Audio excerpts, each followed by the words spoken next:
All right, y'all know how we do this every time. Secondhand, if you want to sue somebody, go to them, because everything I'm saying is from them or my opinion, and I am free to have my opinion. At least that's the last time I checked the Constitution. I got a Bill of Rights with me, god dang it. Anyways, let's begin, shall we? Let's get it. Green light, let's get it. Green light, let's get it. Green light, let's get it. I'm the future, I'm in it. Check score, I'm winning. Green light, let's get it. I just win, win, win, win, win. I'm on 10. Hey, what's up? How you doing? No, I'm not trying to dress up as something. I just freaking like the outfit right now. That's what I'm feeling right now, okay? So anyways, hi, how you doing? Hello, motherfucker. Hello. Hi. And anyways, I just want to say, oh Lord, here we go again. We gonna go ahead and start with God dang tea as it was suggested.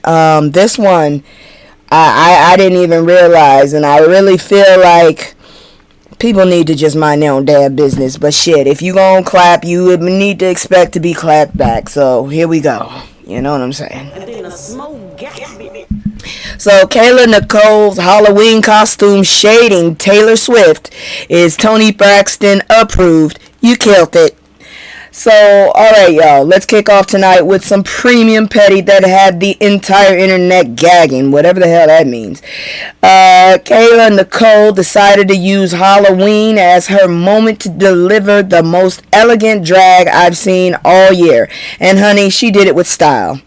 The 33-year-old sports journalist showed up to Halloween channeling none other than Toni Braxton's iconic 2000 music video for He Wasn't Man Enough for Me. I don't know what to tell you. That's a drag right there. And maybe they need to leave that black woman alone.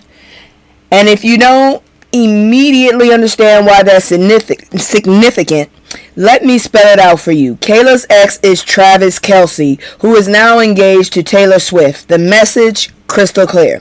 Kayla meticulously recreated everything from the dress to the choreography, posting it all on Instagram with a caption that gave a nod to Braxton herself. And guess what? Toni Braxton herself jumped into the comments praising Kayla's execution. When the original petty queen gives you her blessing, you know you did that. I don't really think Toni's all that petty, but god dang, that sister of hers is a damn mess.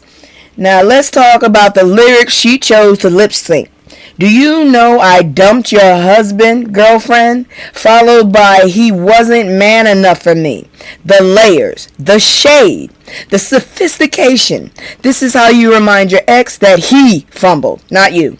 No messy tweets, no desperate subliminals, just a Halloween costume that said everything that needed to be said.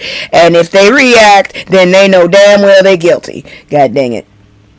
This comes after Taylor Swift's own lyrics from A Polite. Look, goddamn, I'm still trying to figure out this heifer. I thought she was a country singer at one point. I don't understand what the hell she did that was so great. Because I ain't heard not one song that was that damn great that these motherfuckers following her.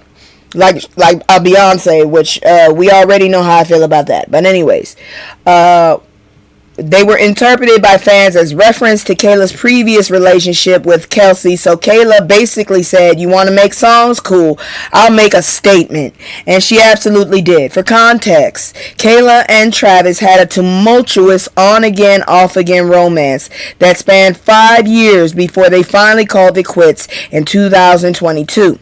Since then, Kayla has faced significant online scrutiny and harassment, which she opened up about during her appearance on Special Forces World's Toughest Test. She talked about how overwhelming it's been dealing with public perception and online attacks, revealing that despite her confidence, it's left her feeling vulnerable. As most would. I don't even understand how the hell this damn internet has so much control, but then again. But here's what I love. Instead of letting that scrutiny break her, Kayla used her platform to remind everyone of her worth. Shit, I was trying to figure out why he left her for that one. So shit, that tells you how much I'm into this shit. I don't even know what the hell's going on. I just wanted to know how he got how that was a downgrade. That's all I can say. Every time I look at it, it's a downgrade. Yeesh. I have a very strange feeling that hair stink. That blonde hair, yeah, I have a strange feeling. I'm thinking Shaggy Dog. I don't know why. Anyways, let's see here now. She has a history of creative Halloween costumes. She's previously paid tribute to Teyana Taylor and Sierra.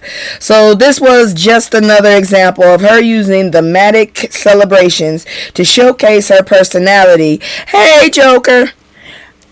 Girl, we sitting up here talking about this because, as my homeboy said, I need to get the tea to grab the people, and then I hit them with the news. You know what I'm saying? But this is all petty as hell to me personally. I still don't understand why they seem to be acting like he upgraded. Because, like I said, her hair is giving off Shaggy Dog smell to me. I don't know. That's what it's giving me. I've never been a Taylor Swift. I hate pop, god dang it. I've said it before. All kinds of pop. So I'm not a fan of hers. And I really don't see what's so great about her. Honestly, I find her boring. But anyways, let's see here now. So, the bigger picture here. Black women are constantly told to be quiet, to not respond, to take the high road until the high road becomes a tightrope. We're expected to walk in silence. But Kayla Nicole said not today and chose to respond with creativity, humor, and a perfectly executed costume that made her point without saying a single negative word. That's black girl excellence, and we absolutely love to see it. I'm still sitting up here, like I had to look at the video, and I'm like, oh, she took scenes, because I was like, where did she get all these girls from? I mean, damn, she rich just for Halloween. But then I realized she also took some parts of the video, and it was Toni Braxton approved, so I ain't mad about it. But I still wish Toni would go back to the short hair. That was so cute on her. Anyways, we gonna move on to well, first we gonna hit the commercial, because the next part is not going to be so lighthearted and strange. It's going to be more dark, and I just want y'all to, I know darker. My mom sat up there. Oh, I read the title. Yeah. I'm just saying, I'm thinking about it. We talking about English and stuff. My mom said something crazy yesterday. She was like, more gooder. I'm like, oh, no, she didn't. And I slipped in best. She ignored me, but yeah, I wasn't, and we got into a conversation about granola oil, which I kept saying canola, and she wouldn't fix it. She just kept saying granola. So we're just gonna leave her and her granola oil and leave it at that, because she was trying to be, I don't know, nosy or something. She called and asked me if I got my food stamps, and I told y'all I'm pretty much good for this month. I made sure to buy ahead, and I do have some stuff stocked up. The only thing that I would probably be missing is snacks and shit, but you know, I've been in survival mode all the time. And you know, I do have a little change in my pocket, so it's not like I'm not rich, believe me. I'm definitely poverty, but I can get me a sandwich if I need to. So she called to ask me if I got my food stamps, and I'm like, no, I don't get them till the 4th. So I don't know what to tell you. Shit. I'm like, is that petty? I don't know. Is that being trifling? So you should change it to granola oil. Yeah, I should go look up some granola oil. But we did have a whole conversation about bison. Bison is actually leaner than beef. It's leaner than lamb. And it's leaner than pork. But it's also expensive as hell. So I will not be talking too much about that. Anyways, where the hell is it? Oh, I remember. I didn't take a picture because I'm going to show y'all the pictures. Okay, here we go. I'm going to do the commercial, and then we're going to have some problems because this next story, I know it's an update, so it ain't all that great. You see what I look like. Here we go. It's just me and the fam. It's just me and the fam. It's just me and the fam. It's just me and the fam. Yeah, yeah. It's just me and the fam. See my little Tay-Tay, that's my hype girl, that's my mascot. Little ones go for hours and some hours till we pass out. Stay inside the house, turned up with them racks out. Stay inside the house, turned. Alright, so now let's get serious. Hurricane Melissa has continued devastation. We're going to talk about Hurricane Melissa because of our Caribbean family is going through it right now, and the destruction is absolutely heartbreaking. I decided not to take a still picture. I was going to show y'all some of these pictures. If the video works, I will try. This is a picture of apparently one of the hospitals on Tuesday, and I have seen the video of those ignorant ass entitled motherfuckers giving the staff at that hotel in Jamaica. Oh Lord Jesus, I was so embarrassed to be a black American. But okay. Admin area with the roof. Alright, it's not playing all the way, but you can see all that rain and stuff right there. I told you this was not going to be pretty. Alright, look at that. All that right there. That is at the hospital. So, let me get that off because this is not funny and that shouldn't be up there at that point. But anyways. So Hurricane Melissa swept through Jamaica on October 28th and 29th. And when I tell you this storm showed up with no mercy, I mean it devastated the island. And in ways that officials are still trying to assess to fully figure this out. Desmond McKenzie, the Minister of Local Government and Community Development, confirmed that they're still gathering information about the full extent of the damage, which tells you just how catastrophic this was. Western Jamaica was particularly hit hard, with severe flooding reported in central regions as well. Black River Hospital is Black River Hospital in St. Elizabeth, a crucial healthcare facility, was so severely damaged that they had to implement emergency protocols and relocate patients due to power disruptions and structural damage. When hospitals are being destroyed, you know the situation is dire. Now here's what's concerning. There's currently no confirmed death tolls in Jamaica, despite local reports suggesting fatalities occurred during storm preparations. That does not make any sense. That no confirmed death toll language always makes me nervous because it usually means they're still finding people or still unable to access certain areas. So you know this is the waiting game, y'all. Look at this shit. This is not cute, not at all. This is that's dangerous. Let's see here now. The Jamaican Constabulary Force, I'm not saying that word again, reported that damaged homes forced residents to seek refuge at police stations, which are also housing prisoners because there's literally nowhere to go. Nearly 15,000 Jamaicans are currently accommodated in shelters, with many others creating makeshift shelters because the official ones are full. Authorities are working to provide limited supplies to those in need, but limited is the key word here. When you've got 15,000 people displaced, limited supplies is a recipe for disaster. Oh Lord, look at that. That's flooding right there, straight up flooding. But Jamaica wasn't the only victim. Hurricane Melissa also struck Cuba, making landfall as a Category 3 hurricane on October 29th. Around 140,000 people were isolated due to rising river levels, as you can see right there. Video coming out of Cuba shows severe flooding, high winds affecting areas like Quito and Halaguen province. I will not say that again, and don't make fun of me. I have no accent. The National Hurricane Center confirmed that damaging winds and heavy rain continue to impact both Cuba and the Bahamas, with dangerous storm surges expected. The aftermath in Cuba includes collapsing homes and widespread destruction. We're talking about people who lost everything. Their homes, their possessions, their sense of safety. And these are predominantly black and brown communities in the Caribbean that are bearing the brunt of the increasingly severe weather pattern. And they say there's no weather. Oh, Lord. Let me connect the dots. Climate change is making these hurricanes stronger and more frequent. The Caribbean has always had hurricane season, but these storms are becoming monsters because our oceans are warming, and who pays the price? Not the corporations and the countries that created this crisis. It's communities in Jamaica, Cuba, Haiti, and throughout the Caribbean that suffered the most while contributing the least to global emission. This is environmental racism on the international scale. These are our brothers and sisters who need support right now, real support. Not just thoughts and prayers, but financial aid. Shit, none of us got that though, unfortunately. If you've ever taken a vacation, I've never been to the Caribbean. I honestly have never been there. Or anywhere in the Caribbean, now's the time to give back to communities that have provided so much joy and culture to the world.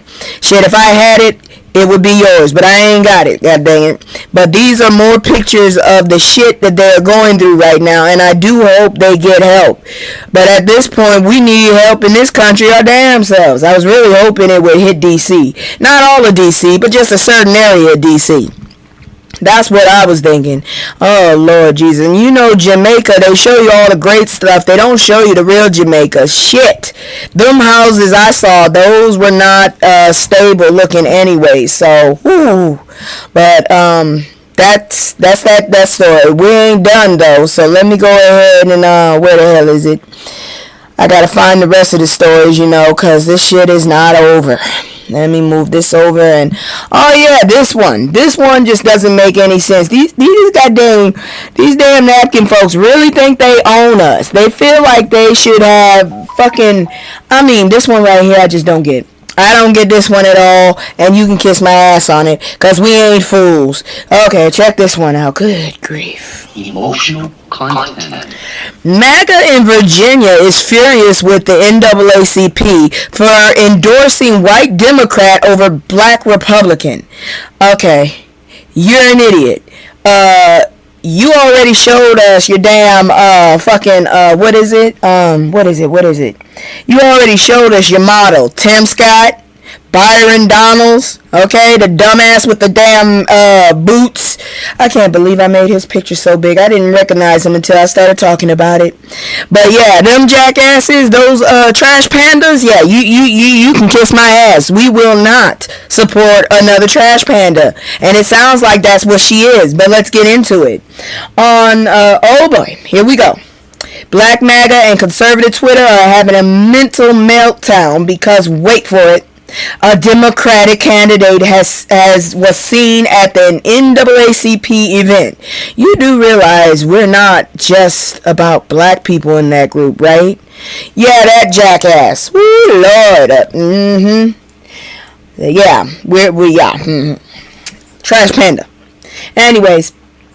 So, let me grab my violin for the world's smallest concert, because this fake outrage is absolutely exhausting. I couldn't understand the shit, and I'm still trying to figure it out. Virginia governor race is coming up in less than a week, featuring Democrat Abigail Spanberger, a white woman, and Republican Winsome Earl Sears, you got too many damn names already, a black woman. Spanberger, who is currently leading the polls, attended the NAACP's 90th annual convention, and the conservative internet lost their fucking minds, accusing the NAACP of snubbing the only black candidate. This heifer is one of y'all's. Why the hell will we invite the Trojan horse into the fucking area? You have lost your minds. We learn real quick. We are very observant. As a race, we are a very observant race, and we clue into this shit real quick. God damn you jackasses. Oh. Anyways, let me get that name off, because it gives me the creeps. Anyways, let me hit you with some real facts. Real quick. The NAACP doesn't endorse candidates. They never have. That's not what they do. The organization has explicitly stated that NAACP... Oh no, I knew what you meant. I knew exactly what you meant. But I still don't like his name. Just saying. Anyways, let's see here now.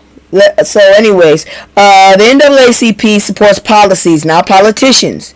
We do not endorse candidates, and we will never allow misinformation to undermine our commitment to protecting black voters and our democracy. So yeah, they are mainly for black folks, but they're not only black folks. They do stand for colored people. Any colored motherfucker. Just don't pretend you're another color like fucking Rachel. Fuck, I have a cousin looks just like her, and she still ghosted me. It's on site. Anyways, but facts don't matter when you're trying to manufacture outrage, right? Conservative Twitter personalities started calling the NAACP's disbandment.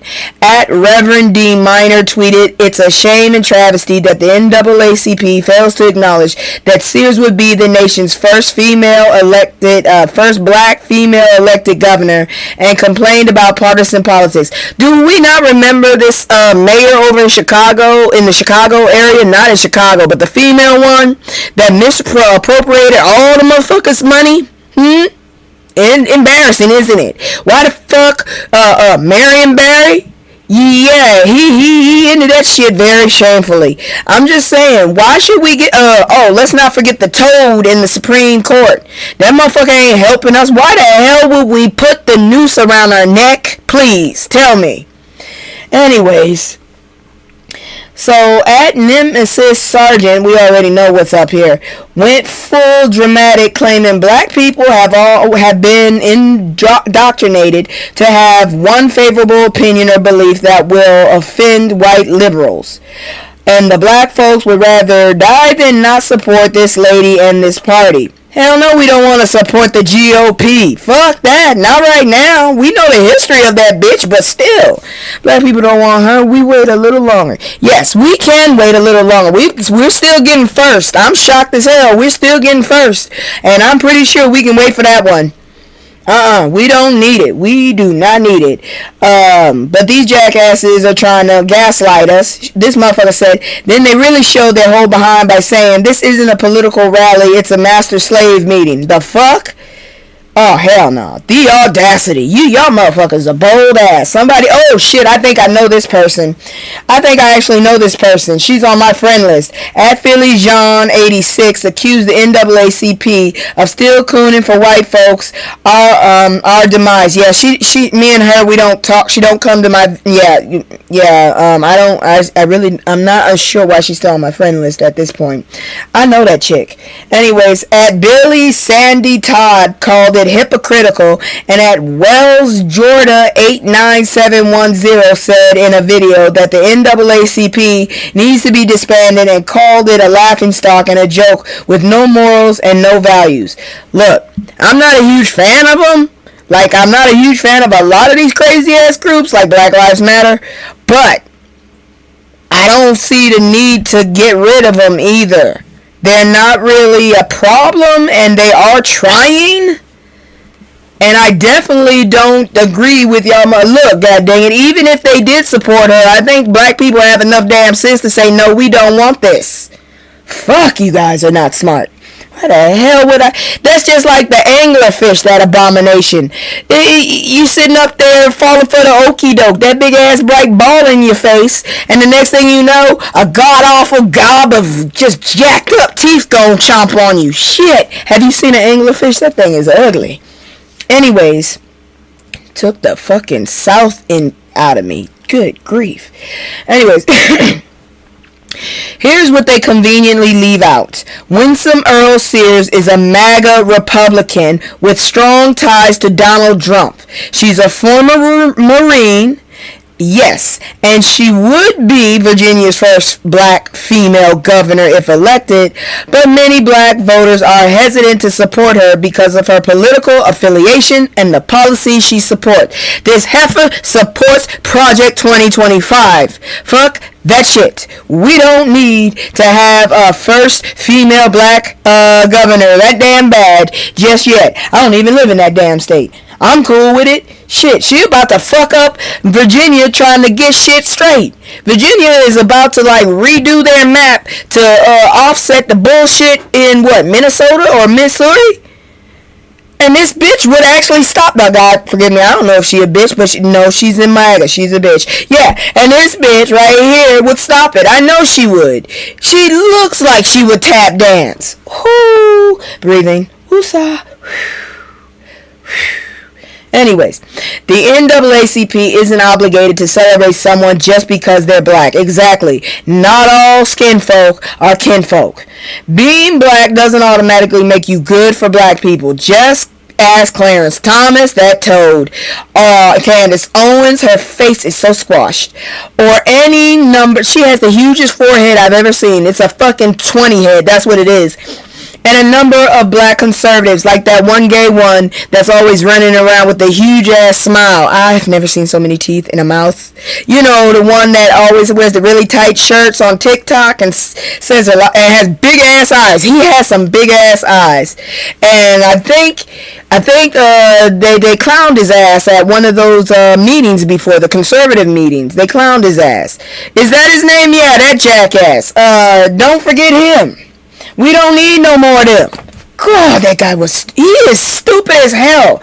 I be wanting to punch him in the mouth. He is so proud of himself. Oh, Lord. You don't realize they're using you and you don't give a shit. Poor baby.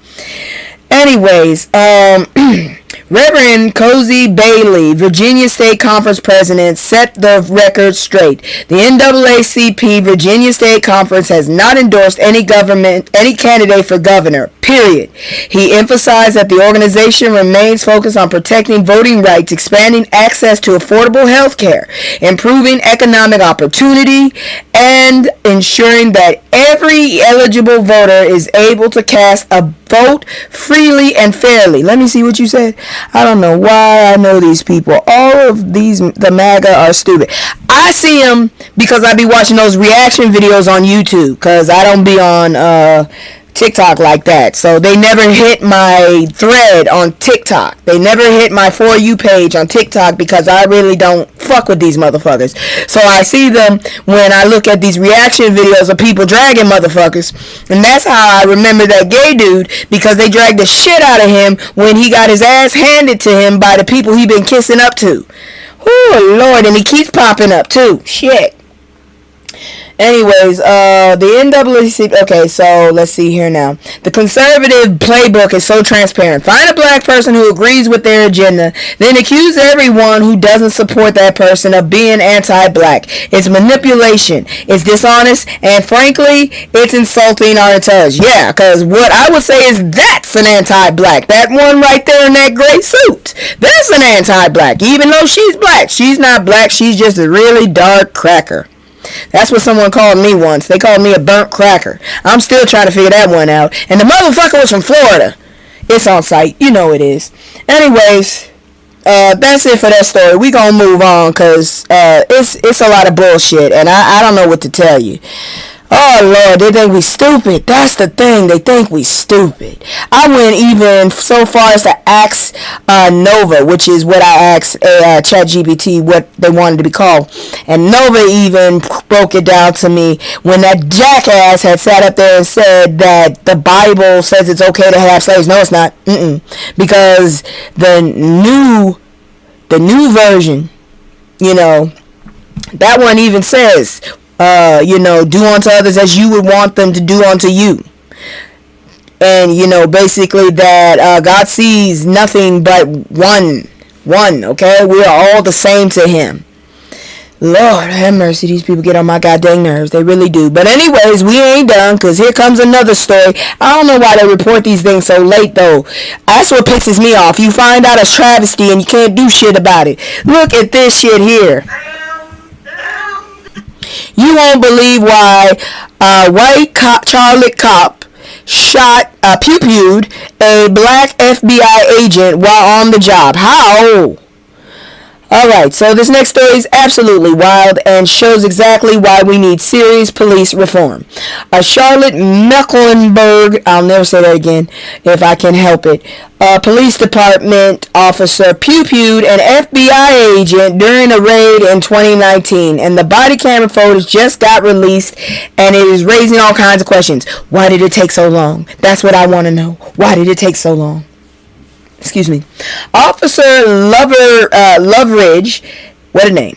Pew-pewed Heather Loveridge, pew-pewed FBI agent Clarence Belton, a 10-year veteran of the Bureau, and her excuse, she thought he was a suspect because of a vague description. You're an idiot. You're an idiot. Fucking asshole. I bet if she's blonde, so help me. Oh, by the way, did I ever tell y'all that I found this out a while ago, and I took the test more than once. Found out I'm INFJ. No wonder I'm having such a hard ass time living in my life. Anyways, yeah, that's the personality. I took the test more than once and got the same damn answer. So damn. No wonder people drain the shit out of me. Anyways, so here's what happened. On November 1st, 2019, CMPD officers were called to provide parameter support for an FBI investigation. The FBI was executing a warrant at a home in Charlotte targeting Larry McConeyhead, oh, that name, who was accused of trafficking, the cuckoo, and multiple units, including Officer Loveridge, entered McConeyhead's the dopehead's garage during the search. The body camera footage shows officers regrouping near the front door to use a battering ram to breach the suspect's home. At that moment, they encountered a woman pointing a force multiplier at them, and pew-pews started ringing out. I'm so sick of this censorship. I took that test, but I don't remember what I am. It was a while ago.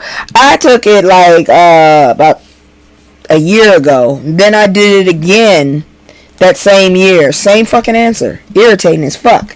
I am like out of 2% in the whole fucking like population. It's 2% of us that have this fucker. Oh, great. It just gets better and better to find out how much of a weirdo you are. Anyways. Let's see here now. Where was I? At that moment, they encountered a woman. Yeah. So, ex-officer Loveridge was seen in the footage firing her weapon at the group of officers with, bullet casings flying across the room. The officers ran out of the garage, but FBI agent Clarence Belton fell to the floor, clearly injured. Belton later recounted, "I take a round into my wrist, and I visibly saw it go in, leaving a gaping hole." He described feeling multiple hits before managing to crawl to safety. Now here's the kicker. Loveridge stated she fired because she saw a black male matching a vague description provided for the suspect. Are you serious? I hate when they pull this shit. But the person she pew-pewed was Officer Belton. A black FBI agent got pew-pewed by a white cop who claimed she was, aiming at a suspect, but she was actually, she did it to her own goddamn comrade. What the fuck?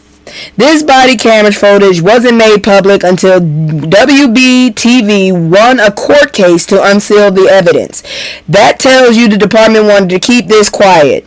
Belton sued the city of Charlotte and Loveridge 2 years after the pew-pew for assault and battery, seeking compensation. He earned it, shit, and a jury trial. Compensatory damages. Whatever. Let's talk about what this really means. Vague description of a black male was enough for this officer to start pew-pewing in a situation where she should have known FBI agents were present. This is the same "I saw a black male" excuse that gets black men unalived at traffic stops, in their own homes, at Walmarts, and at gas stations everywhere.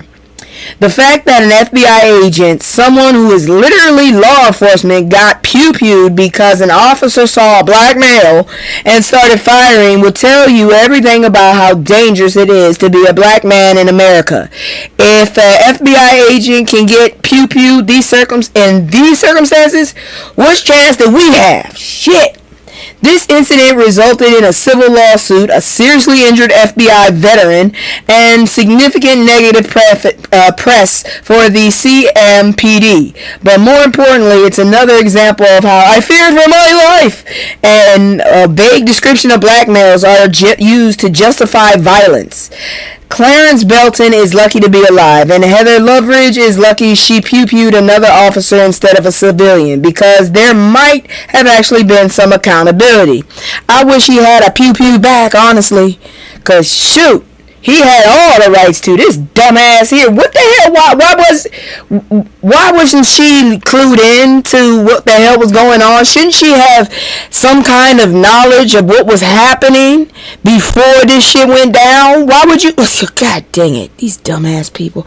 Get on my last nerves. Anyways, let's talk about that that Snap issue.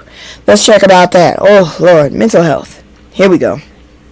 And then the smoke gets me. Trump blames radical Democrats for snap cuts, posts Senator Schumer's phone number online.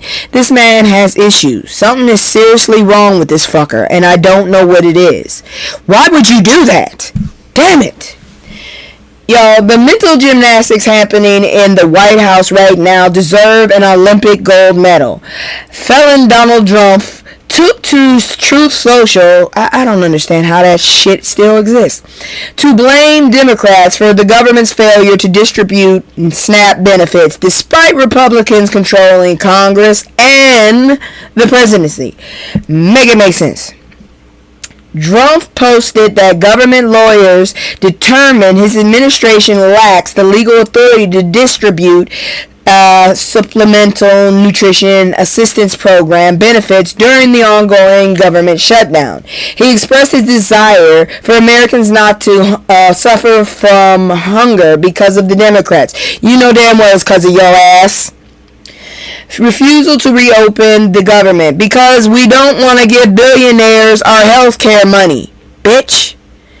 And urged people to contact Senate Majority Leader Chuck Schumer for assistance. You have lost your fucking mind, sir. You really do. I swear to God, I still haven't figured this one out. It will never make sense how the fuck he is able to do this. This is a smelly ass, ugly ass, broken ass man. Ugh. That just got his daddy's money, and his goddamn grandpa was a fucking pervert as well, an illegal alien. Shit. So let me break down why this whole shit right here is absolutely absurd. Republicans control both chambers of Congress and the presidency. They have all the power. They could pass a budget today if they wanted to. But instead of taking responsibility for their inability to govern, Trump is pointing fingers at Democrats who don't have the votes to stop them from doing anything. Not yet anyways. This is like setting your own house on fire and then blaming your neighbor for not bringing a bigger hose. It's ridiculous. It's transparent and it's insulting to everyone's intelligence.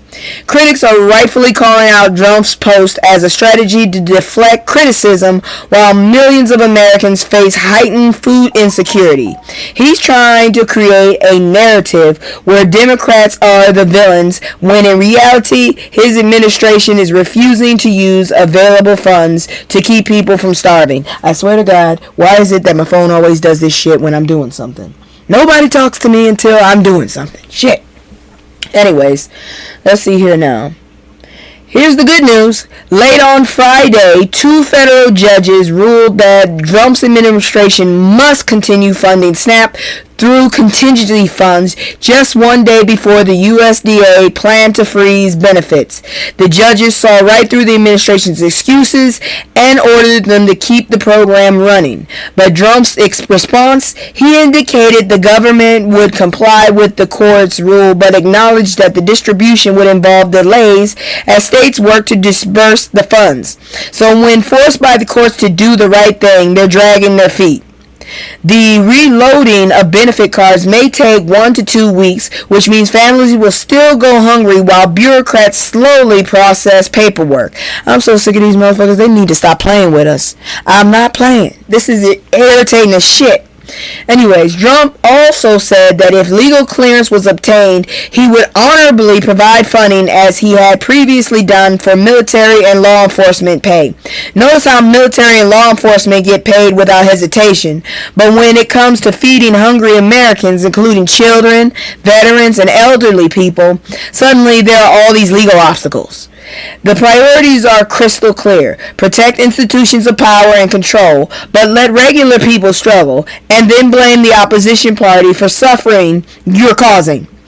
It's the Republican playbook in action, and 42 million Americans are paying the price. We tried to warn you, motherfuckers, but no. You just think you're so great, you goddamn mutations. Fuck. Moving on, because I really don't want to stop. These motherfuckers are now looking at Nigeria. Why? Why do we have to keep fucking with other countries? I've been saying this since I was little. Why can't this fucking government look inside and actually take care of us first before they go out trying to fuck with other people? I just need to know that. How is it that they got time to fuck with people, but they can't seem to find the time to fix the shit wrong in this country by itself? Shit. Alright, let's do it. Nigerian writer Wole Soyinka, I hope I said that right, a Nobel Prize laureate has, I can say that, reported that his U.S. visa was revoked, and he believes it's retaliation for his criticism of Donald Trump. Duh. He's 91. I don't understand how he didn't catch that one. At 91 years old, Soyinka made history in 1986 as the first Nigerian to win the Nobel Prize in Literature. This man is a legend, and he's being punished for speaking truth to power. Yeah, but I hope you didn't seem to be surprised. We all saw that. That motherfucker literally told everybody he didn't give a fuck about brown folks. Nobody with melanin did he care about. Soyinka has had a long-standing connection with the U.S., having taught there and previously held a green card, which he famously destroyed in 2017 as protest against Trump's administration. Then why did you try to come back when his ass was in charge again? Shit. That's right. He literally tore up his green card to make a statement about Trump's policies. That's the level of conviction we're talking about. On October 28th, Soyinka announced he received a letter from the U.S. Department of State saying his visa was revoked due to additional information that came to light after the visa was issued. But here's the thing. The letter didn't clarify what this additional information was. How convenient. Soyinka speculated that the revocation is linked to his recent comments comparing Trump to Uganda's former dictator Idi Amin. And if you know anything about Idi Amin, you know that's a serious comparison. Amin was responsible for the deaths of hundreds of thousands of people. Yeah, that sounds about right. That sounds like Trump. He ruled through terror. That sounds about right. That's linking up. And was eventually exiled for his brutality, if only. Soyinka saw similarities and said so publicly. I see him too. I guess I'm gonna get kicked out, but I was born here. Shit. Not now. One might argue that comparing a sitting president to a brutal dictator is harsh, but Soyinka is a Nobel laureate who has witnessed authoritarianism firsthand. I have too, my life. When someone with that level of experience and credibility draws parallels between Trump and Idi Amin, maybe we should listen instead of punishing them.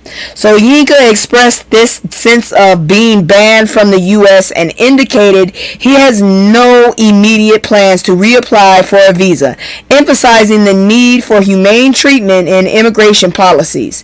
He conveyed his belief that immigration policies should be guided by principles rather than political motivations. I mean, seriously, just a moment. How the fuck do we put borders on land we literally didn't make? That always makes me question things. Maybe that's that personality shit. Cause I'm just like, how the hell you put a border on land that you didn't make? How do you claim that as your land? If someone just doesn't listen to you and just keeps going, how do you stop them if they push you down? It's just weird. It's just like people have too much ownership on shit that really cannot be owned. It kills me. Anyways, A State Department spokesperson refused to comment on Soyinka's specific case, but reiterated that the government has the authority to revoke visas at any time, even though apparently 7,500 people will be allowed to import over here, and top priority is white Afrikaners. Really? We really don't need them. We really don't. What are they going to bring to the table? From what I've seen, nothing but that's all I've seen from the pictures they took of those motherfuckers that got off the plane before. We really don't need them. We really don't. Y'all brought us Felon Muskrat, and I'm still trying to figure out, is there any way to get his ass deported? Shit. That ugly bastard. Anyways, this is a 91-year-old Nobel Prize winner, a literary giant, someone who has contributed immensely to global culture and human rights discourse. And his reward for speaking his mind is being barred from entering the United States. That might be a blessing, honestly, because I'm trying to get my ass up out of here. This is what happens when you criticize power. They find ways to punish you, silence you, and send a message to others who might dare to speak up. The irony is that by revoking Soyinka's visa, the Trump administration basically proved his point about authoritarian tendencies. Dictators don't like criticism, so they exile their critics. Sound familiar? Sound like a whole bunch of different people that I've heard of recently. Why won't they go home? Why won't they just give up the ghost? I'm trying my best not to think that, but why are there so many awful human beings in this world? And why won't they go away? God, somebody tell me. I just can't figure it out. How are you people so awful? Fuck! How do you exist? It's not over though, cause Trump decided he wasn't done insulting Nigeria, and apparently now he done got his foaming dogs at the door. You know, they getting ready to try and fuck with Nigeria now. Great, just great. Please, Africa, get y'all people together and know that you are more powerful, bigger, and more resourceful than the rest of these fucking countries. And please, stop letting them colonize you and fuck with you, please. Lord have mercy. Why do they keep making them? God. Anyways. Hey, racists, do me a favor and swallow. How about that? All y'all goofy ass motherfuckers that are in MAGA, swallow. Just swallow, please. Save us all the fucking the issues. If some of y'all had just swallowed, this world would have been a better place. Shit. Motherfuckers get on my goddamn nerves. Anyways, let's move on, because here comes some more bullshit. Trump declares Nigeria country of particular concern. That title again is Trump decides he wants to bully Nigeria and take their oil. Speaking of Trump's relationship with Africa, let's talk about his recent designation of Nigeria as a country of particular concern.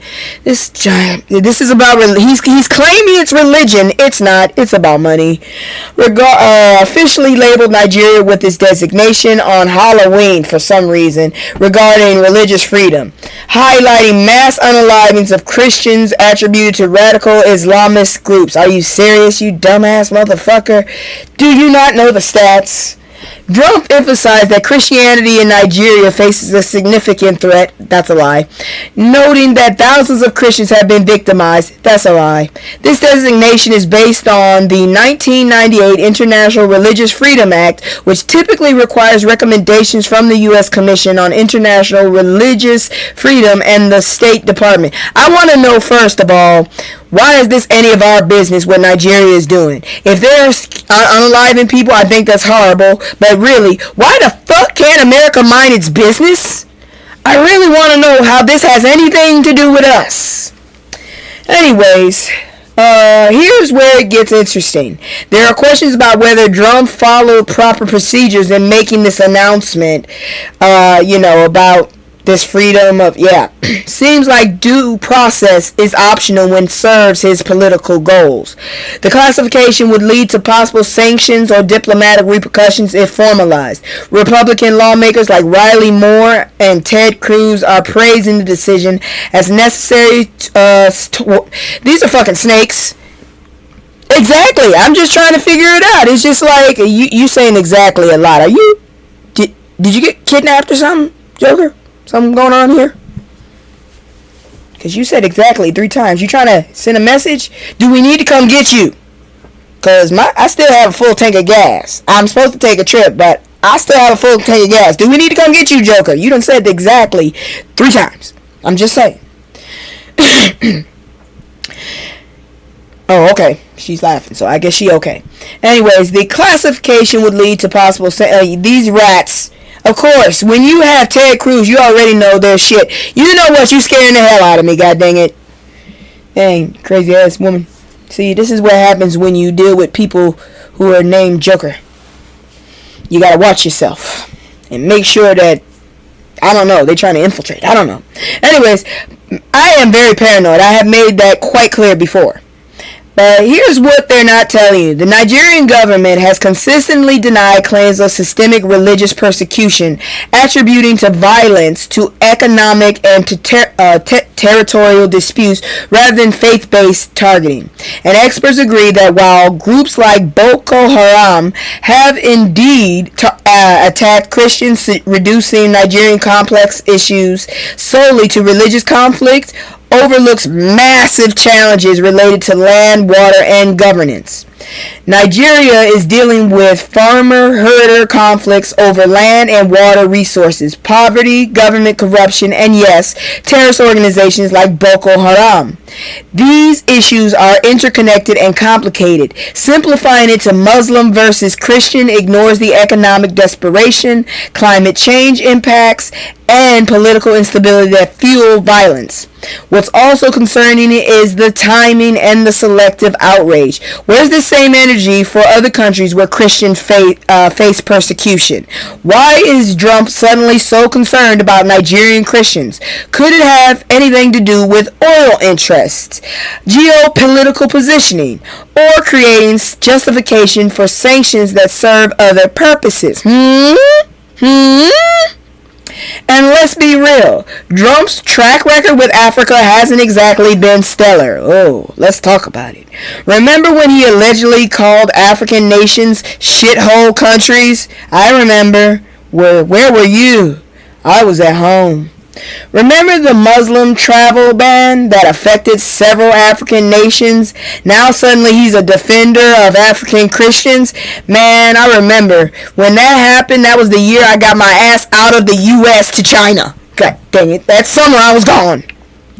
The designation also raises questions about U.S. foreign policy and whether religious freedom concerns are being used as political tools.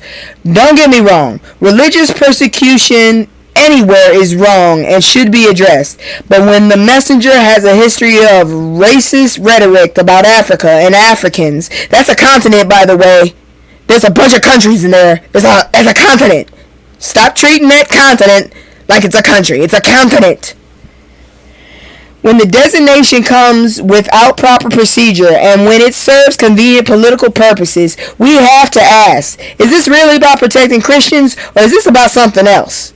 And once again, what the hell does this have to do with us in America? If they doing something, they gotta handle it on their own. They got their own government. This is not Superman. Shit. You motherfuckers ain't got no kind of self-preservation. You just want to be in everybody's fucking business, and all you doing is starting shit so you can capitalize. This is about money. I said it before. This is all about money, you dirty bastards. Shit. Anyways, oh Lord, here we go. This motherfucker here. We got a black terrorist. This motherfucker, I need to drag his ass because of some of the shit he said. We got a black terrorist. We got a black terrorist. Here we go.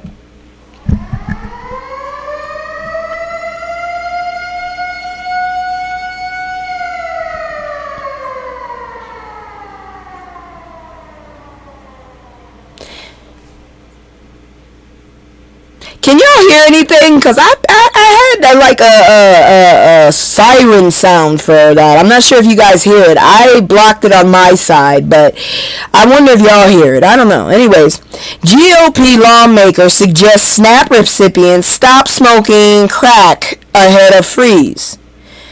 You know, these bold motherfuckers be killing me. They really do. And of course, he's from Louisiana. So Louisiana Representative Clay Higgins has officially earned himself a spot in the How to Say You're Out of Touch Without Saying You're Out of Touch Hall of Fame. This man suggested that people who rely on SNAP but don't have a month's worth of groceries stored should stop smoking crack. I don't even know where the hell to get crack, real talk. Only place I know where to go is the dispensary. Shut up. I don't know how to say that word very well.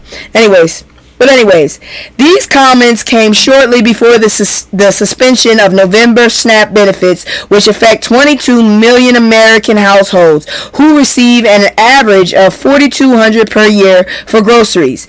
That breaks down to about $620 per person per day.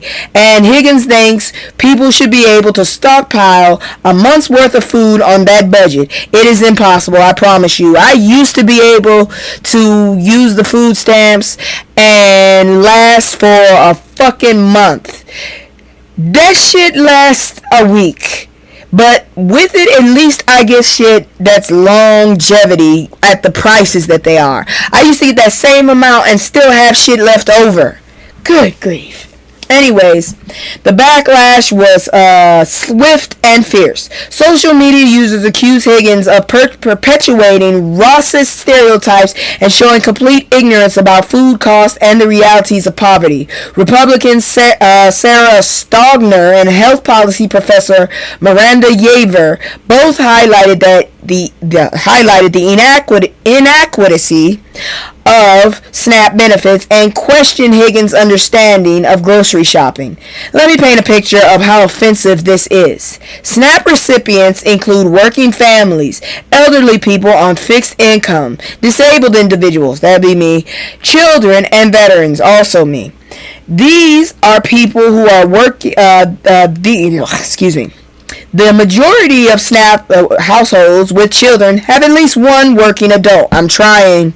These are people who are working but still can't afford food because wages haven't kept up with the cost of living. Give me a second. I want to see what she said. Yes, I heard the siren. Sorry, the storm is messing up my internet. Oh, girl, no problem. Shit, there's a storm? That's not good. Because if it hits you, then it's going to come up this way. Oh, Lord. And it's cold as hell up here. We do not need a storm in cold weather. Oh, Lord. Fido will be a popsicle. Maybe these damn cats will stop acting a damn fool. Acting like they hood when they ain't never been in the hood. Anyways, back to this. The majority of SNAP households, I already said that. And Higgins' response to this struggle accused them of smoking crack. It's racist, it's classist, it's ignorant, and it shows a complete disconnect from struggles regular Americans face. Here are the facts. The average SNAP benefit is about $190 per person per month. Have you been to the grocery store lately? $190 doesn't go far, especially when you're trying to buy nutritious food. A gallon of milk is $4 to $5. Bread is $3 to $4. Meat is expensive as hell. I just told y'all. Shit, I saw a steak for $30. I will not be buying that bitch. Fresh produce is expensive. Shit, when I was younger, I used to sit up there and get those organic fucking vegetables and self-check that shit like it was not. Because I'm trying to figure out what's so great that this shit is $2 more than the 90-cent piece of fucking vegetable I just bought. Fuck. Anyways, the suggestion that people should have a month's worth of groceries stored shows Higgins has never struggled to put food on the table. If you're living paycheck to paycheck, if you're choosing between medicine and food, if your refrigerator is old and small, mine is small, because if not, I would have stockpiled on meat like I was brought up to do. Anyways, small, because that's all you can afford. You can't stockpile food. Not because you're smoking crack, but because you're poor. Shit, I had to save up to get that damn air conditioner, and that motherfucker don't work all that great. And I'm just happy to have it, because I don't think I was going to make it through the summer this time. The ongoing government shutdown is expected to disrupt food assistance for nearly 43 million Americans started November 1st.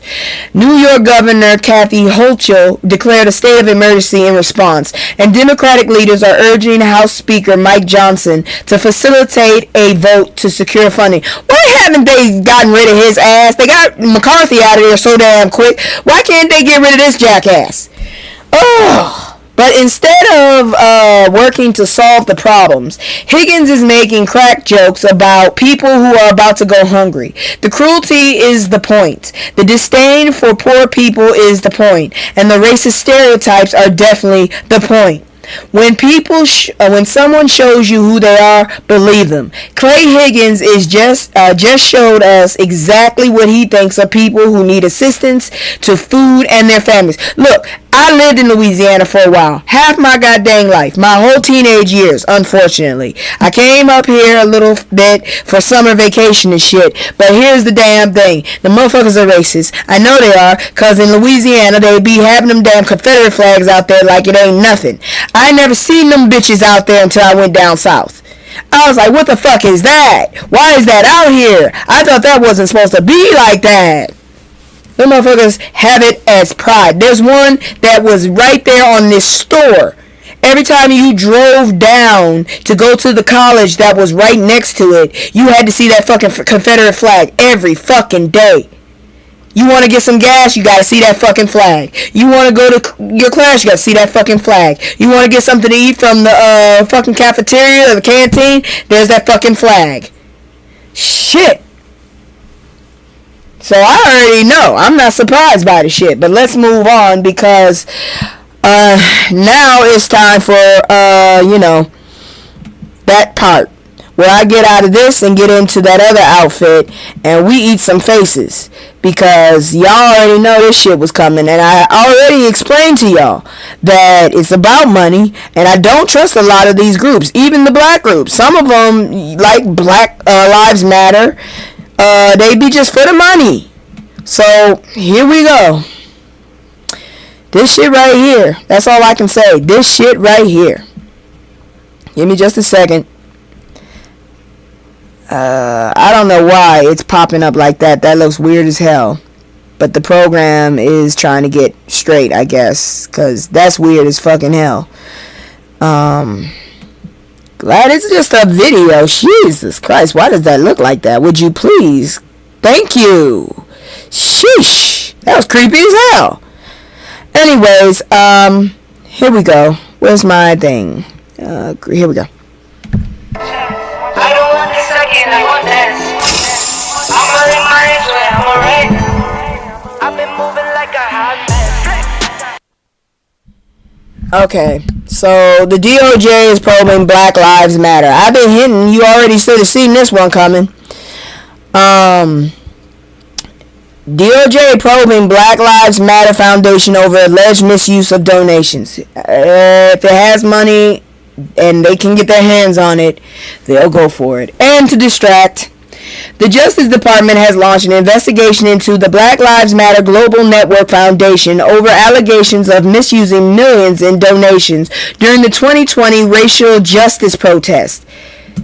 What does that have to do with you? Anyways, now before we dive in, let's be clear. This nonprofit is distinct from the broader Black Lives Matter movement.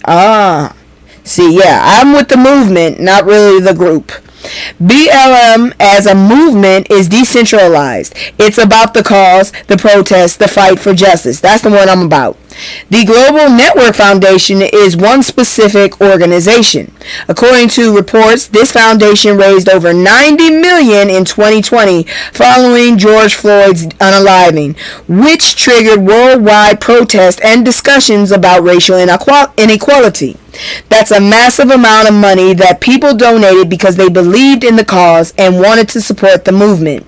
The foundation has faced ongoing criticism regarding financial transparency, particularly after it was revealed that over $6 million in donations, that's when they lost me, were used to acquire property in Los Angeles. A property. While people were protesting in the streets, while families of police violence victims were struggling, while communities needed resources, $6 million went to real estate. And that's when I fucking walked away from that damn movement group. The movement, I'm for. The group, no. The purchase drew significant scrutiny and led to increased calls for transparency from the organization in defense. Now, usually I'd be like, good for them. But we all know what this is. These motherfuckers ain't going after them because of their trifling ways. They going after them to try and get some more money. That's what these motherfuckers are doing, and to harass black people that have that money. So there you go. Because they want us back in chains, and you can kiss my ass. I'll never do that. I don't even wear chains around my neck. I'm allergic. For real, I really am. Metal around my neck does not work. I will break the fuck out. Anyways, according to the foundation, I already said that, the foundation has faced ongoing criticism regarding financial transparency. Yeah, I said that. The purchase drew significant scrutiny and led to increased calls for transparency from the organization. In defense, the Black Lives Matter Global Network Foundation stated that the house serves as a creative space for black individuals to express themselves and develop their talents in a supportive environment. I need to see that. I need y'all to have a channel then, if that's the case. I need to see who's coming in that house. Now, I'm all for creative spaces, but when people are donating to support racial justice, police reform, and support for victim families, they're not thinking, I hope this goes towards a $6 million mansion in LA. That's not what donors signed up for. I know damn well I wouldn't. In response to the investigation, the foundation has stated it is not a target of any federal criminal investigations and emphasizes commitment to transparency, accountability, and responsible management of resources intended to support black communities. Didn't this already go to court though? So I just don't understand why this motherfucker is starting this shit. Here's my take. The Black Lives Matter movement is righteous and necessary. The protest in 2020 brought attention to systemic racism and police brutality in ways that hadn't been seen in decades. That movement is bigger than any one organization. But organizations that claim to represent that movement have a responsibility to handle donated funds with integrity. When 90 million comes in from people who are struggling themselves, but want to contribute to the cause, there's a sacred trust that comes with that. Every dollar should be accounted for. Every decision should center the mission. That's why I said I need to see video. I want to see the video of that, please. After getting caught, it should be built into your operation from day one. The investigation matters because it affects public trust in organizations. Yeah, but I don't trust the motherfuckers that are investigating. I don't trust that fucking DOJ. They trying to sniff out some extra money they can hide. That's how I feel.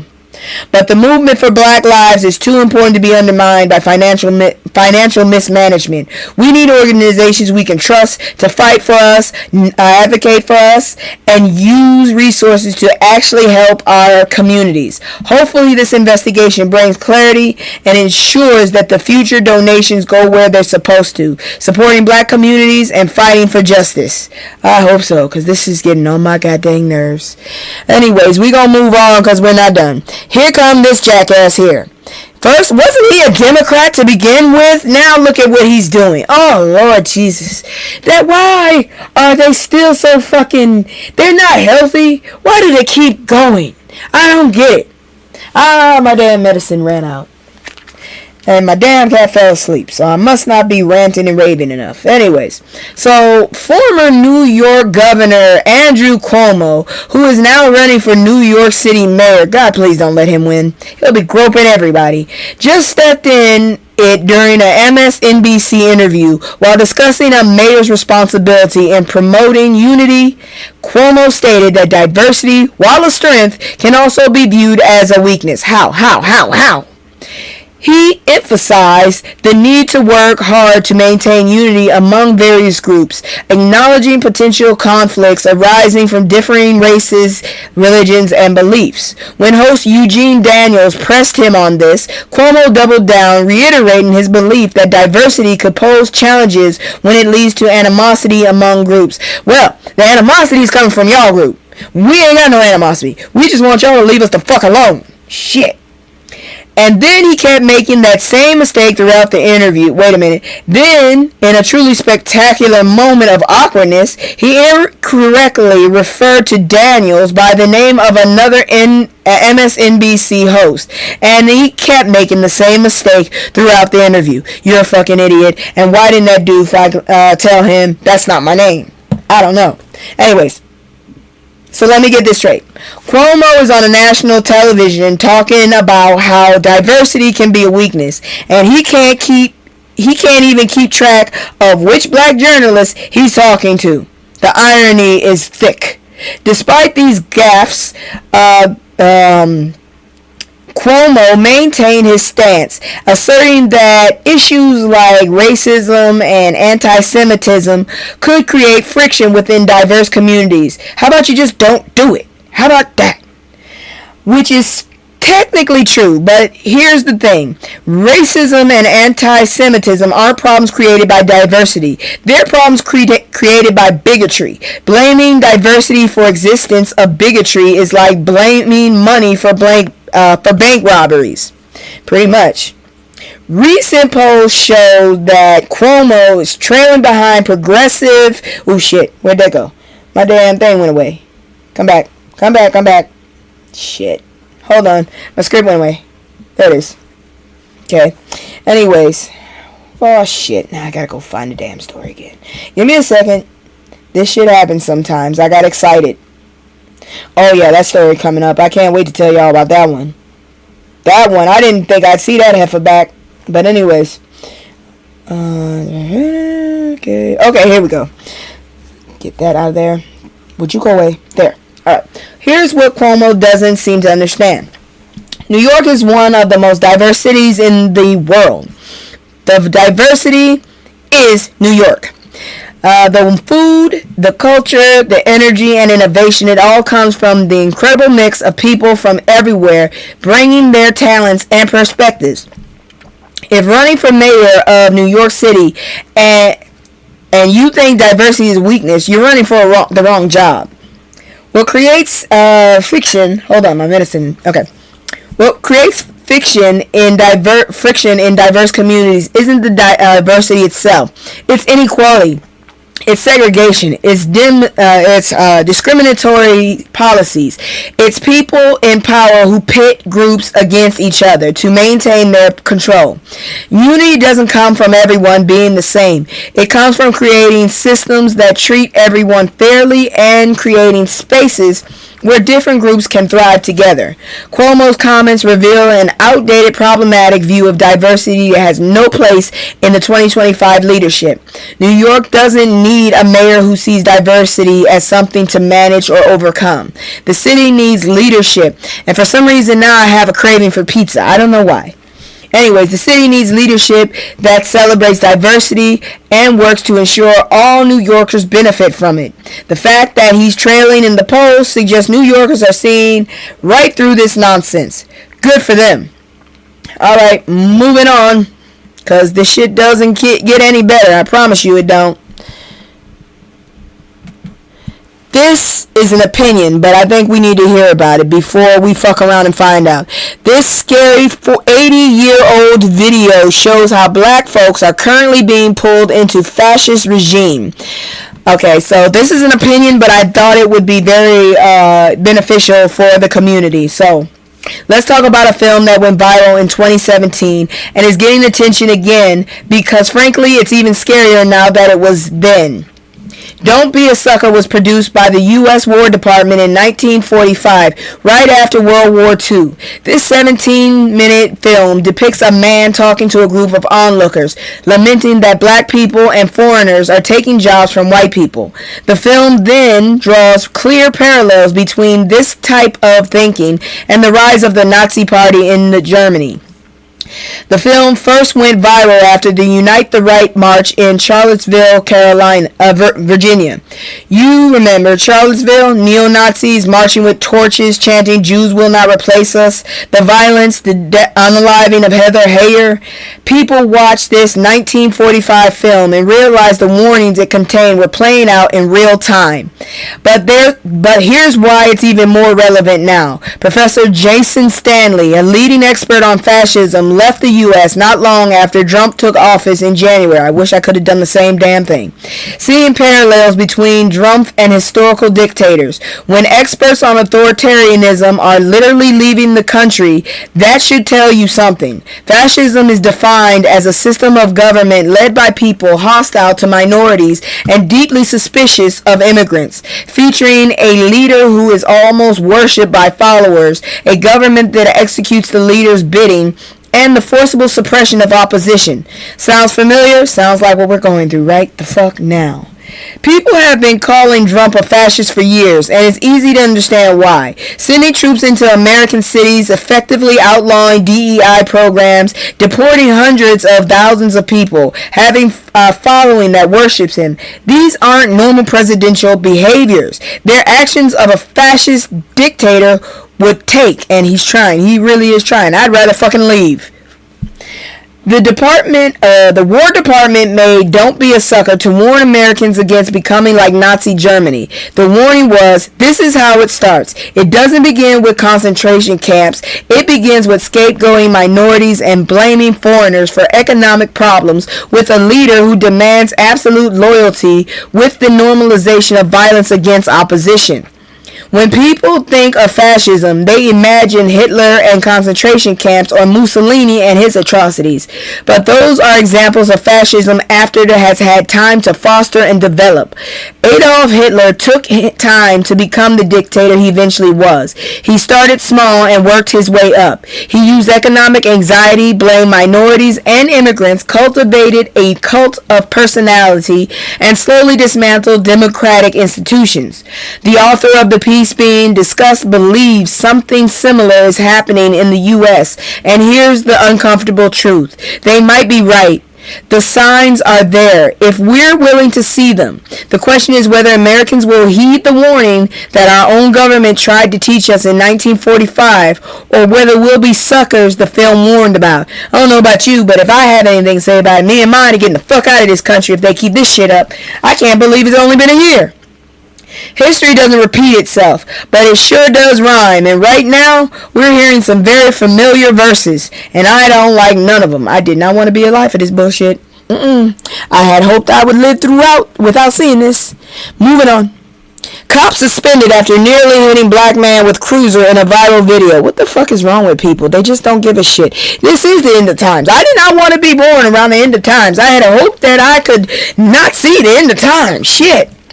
A Baltimore police officer has been suspended following the release of a viral video showing him nearly colliding with a black man while operating his patrol car. And when I say nearly colliding, I mean this officer drove his cruiser off the street onto a grassy area, accelerating towards this man like he was playing Grand Theft Auto. The footage was captured in Park Heights, a predominantly black neighborhood in Baltimore. It shows an unidentified white officer driving his patrol car off-road, speeding towards the man who had to take quick action to avoid being struck by the vehicle. This raises all kinds of questions about the officer's conduct and his intentions. Mayor Brandon Scott expressed deep concern regarding the incident, calling the footage disturbing. The officer has been suspended pending investigation, and Scott affirmed that the investigation will be comprehensive and conducted in line and legal standards to ensure accountability. I need people to talk more about this then. Shit. Motherfuckers doing that shit. Baltimore Police Commissioner Richard Worley labeled the officer's behavior as unacceptable and not representative of the department's values. I guess he can go join ICE then. Shit. He reiterated that the department's commitment to build trust with the community and maintain high standards of conduct among officers. Now let's be honest about what we all saw in that video. That wasn't an accident. That wasn't a loss of control. That officer deliberately drove his vehicle at a black man in a way that could have easily unalived or seriously injured him. If that man hadn't been quick on his feet, he might have had we might have been having a different conversation right now. One about black life lost at the hands of police. While the investigation is underway, details surrounding the confrontation remain unclear, including the reason for the officer's actions and whether the man sustained any injuries. But here's what we do know. This is a pattern. Using vehicles as weapons against black people, aggressive tactics in black neighborhoods, officers whose first instinct is violence rather than de-escalation. Baltimore has a long history of problematic policing. The Justice Department issued a scathing report on the Baltimore Police Department after Freddie Gray's death, documenting patterns of constitutional violations, racial discrimination, and excessive force, particularly, I hate that word, against black residents. So when Commissioner Worley talks about rebuilding trust with the community, he's talking about the trust that was broken by decades of abuse. You can't rebuild that trust by suspending officers after viral video forces your hand. You rebuild trust through systemic change, through real accountability, through ensuring this kind of behavior never happens in the first place. And all I can say is that man could have been killed. He's alive because he was alert and quick, not because the officer showed restraint. That's not acceptable. One suspension isn't justice. It's damage control. That motherfucker should have lost his job and been put to jail. That was attempted murder. What the fuck is wrong with people? I hate my phone. Anyways, Obama blasts Trump ahead of Election Day in Virginia and New Jersey. Republicans keep it local. They need to. Former President Barack Obama is back on the campaign trail, actively supporting Democratic candidates like Abigail Spanberger in Virginia and Mikey Sherrill in New Jersey as a way to counter Donald Trump's influence. And let me tell you, seeing Obama out there is seeing your cool uncle show up to handle business when things get messy. Mine usually cause more mess. Anyways, Obama, who remains prominent among Democrats nearly 9 years after leaving office, is emphasizing these elections as crucial for upholding democratic values. He's criticized Trump for his lawlessness and economic policies, urging voters to reject those aligned with Trump's autocratic tendencies. Obama's goal is to inspire strong voter turnout to send a message of resistance against Trump's influence. Meanwhile, Republican candidates Winsome Earl Sears and Jack... Ooh, I ain't saying that. That's too many goddamn consonants. Ciattarell. I ain't saying that. Jack are playing an interesting game, focusing on local issues while avoiding direct engagement with Trump's controversial presidency. Jack is trying to localize the campaign by discussing state policies while downplaying Trump's relevance.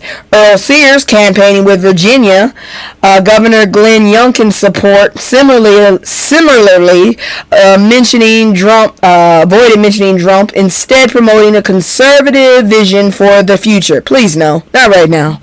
Conservatives, not what we need. Not with these assholes. This strategic distance reflects Republicans' understanding of complex dynamics.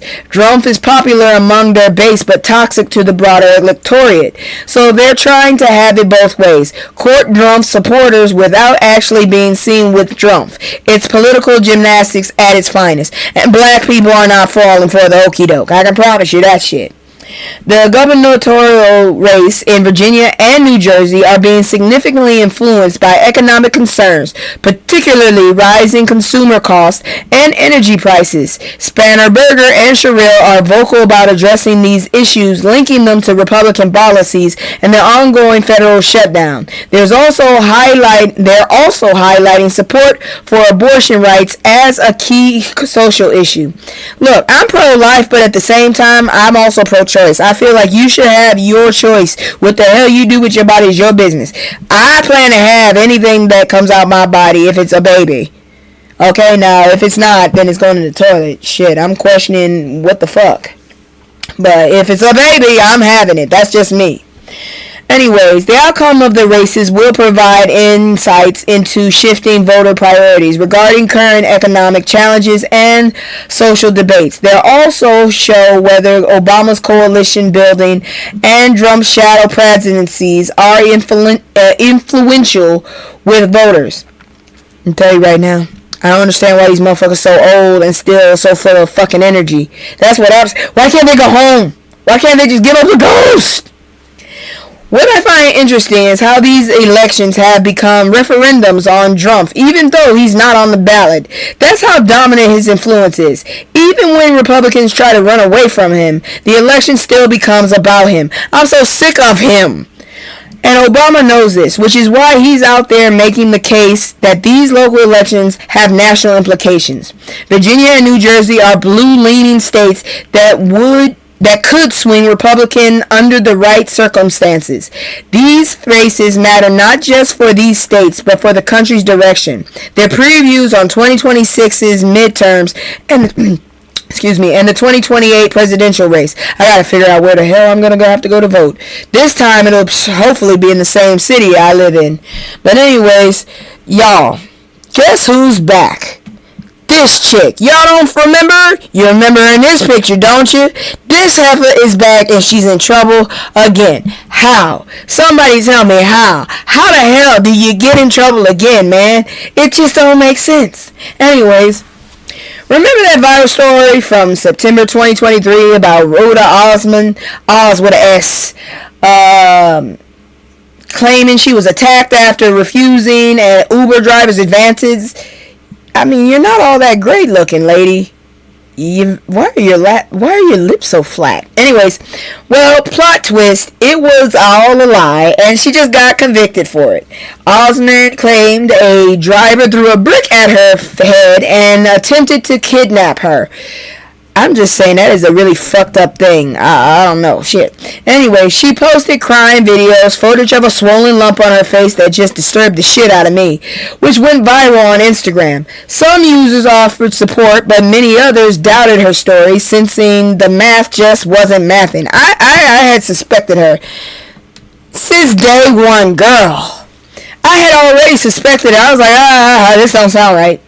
Why the fuck would they just watch that? It don't sound right. Turns out the skeptics were right. Houston police investigation, including surveillance footage revealed that Osman was actually the aggressor. She hit the man with an unknown object first. He retaliated by hitting her with a plastic water bottle, not a brick. Are you that damn sensitive that your face went like that? Ooh, she got convicted for her mess. I didn't believe her story from the beginning. I'm just trying to figure out what the fuck was that you hit yourself with. Because I'm not hurting myself for no money. Fuck that shit. I saw Jackass growing up. I'm good.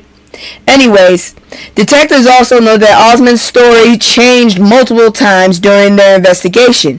When people's stories keep changing, that's usually a sign they're making it up as they go. Despite the inconsistencies, a friend launched a GoFundMe titled Help Rhoda Recover. Fuck you. Claiming she was viciously attacked. The fundraiser raised $42,000. Osman spent that money on trips to Jamaica and New York, restaurants and spas. Fuck you, man. Let me get $42,000. You'll never hear from me again. I'll get my shit straight. I promise you. I'll probably be in my own little house with a little down payment on that bitch. Living her best life on other people's sympathy dollars. GoFundMe eventually removed the fundraiser, banned Osman from the platform, citing a similar alleged scam in 2020. So this was a pattern. And refunded all donors. In January 2024, Osman was charged with a felony death by deception. Harris County jurors found her guilty in just 2.5 hours on October 29th. She reportedly had to be told to calm down multiple times after the verdict, which suggests that she really thought she was going to get away with it. Osman was sentenced to 90 days. She's hyperventilating over days. Oh my God, what's wrong with this heifer? Osmond was sentenced to 90 days in jail, 10 years of probation, GPS monitoring, and she's banned from using social media for a decade.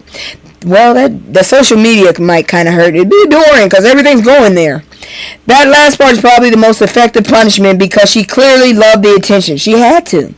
But here's the serious part. Olan Douglas, the man she falsely accused, said the incident made his life a living hell.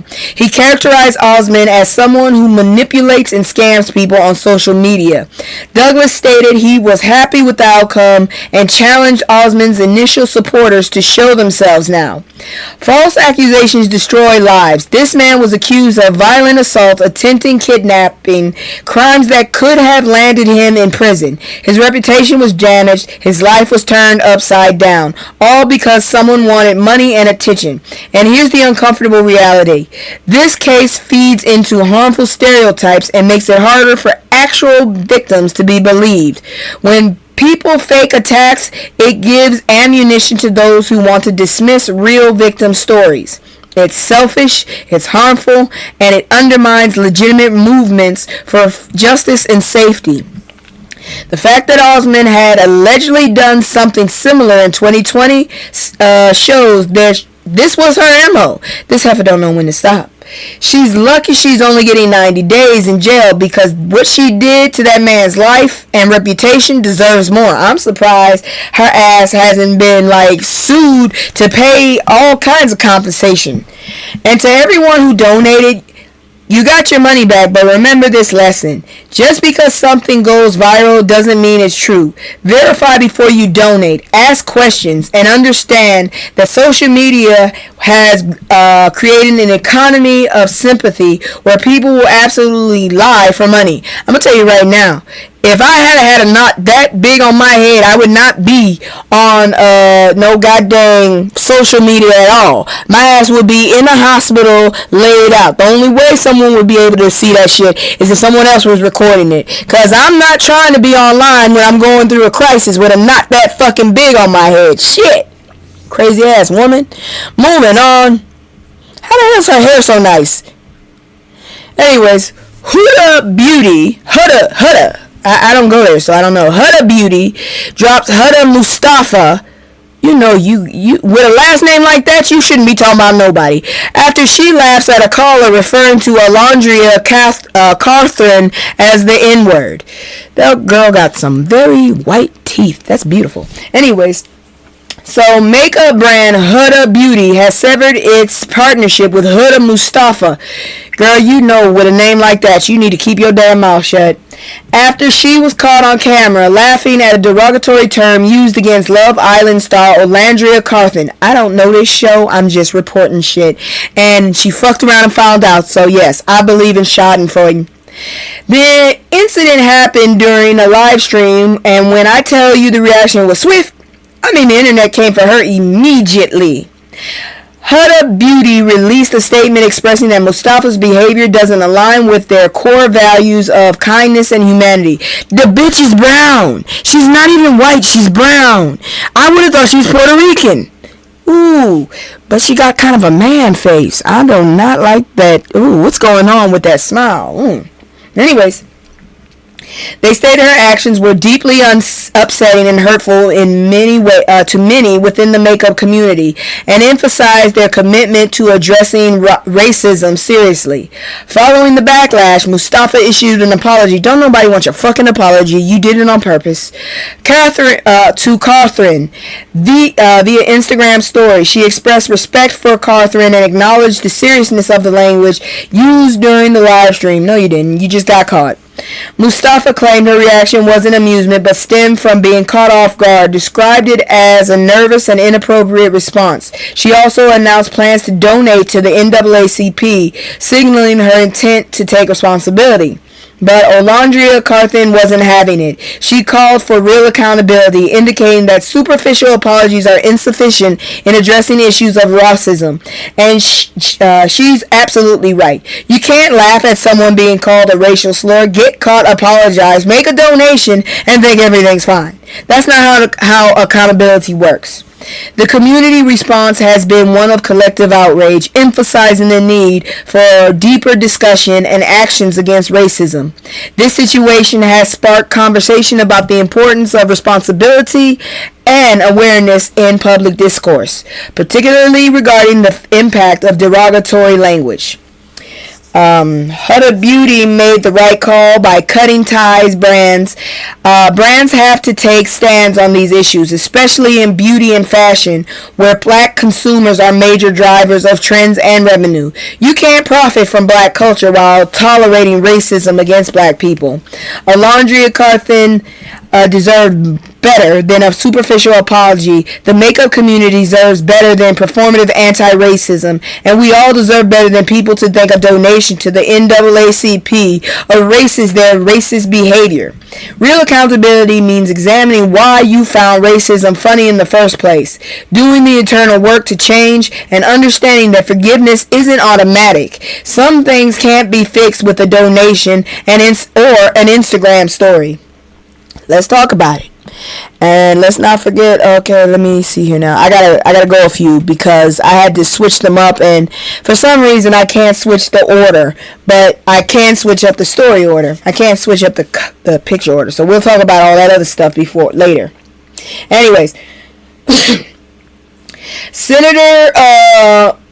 Today, Senator Reverend Raphael Warnock absolutely grilled John Walk, the nominee for U.S. Department of Agriculture Inspector General, about his role in the Trump administration 2025 decision to cut $500 million in funding for food banks. No, you didn't.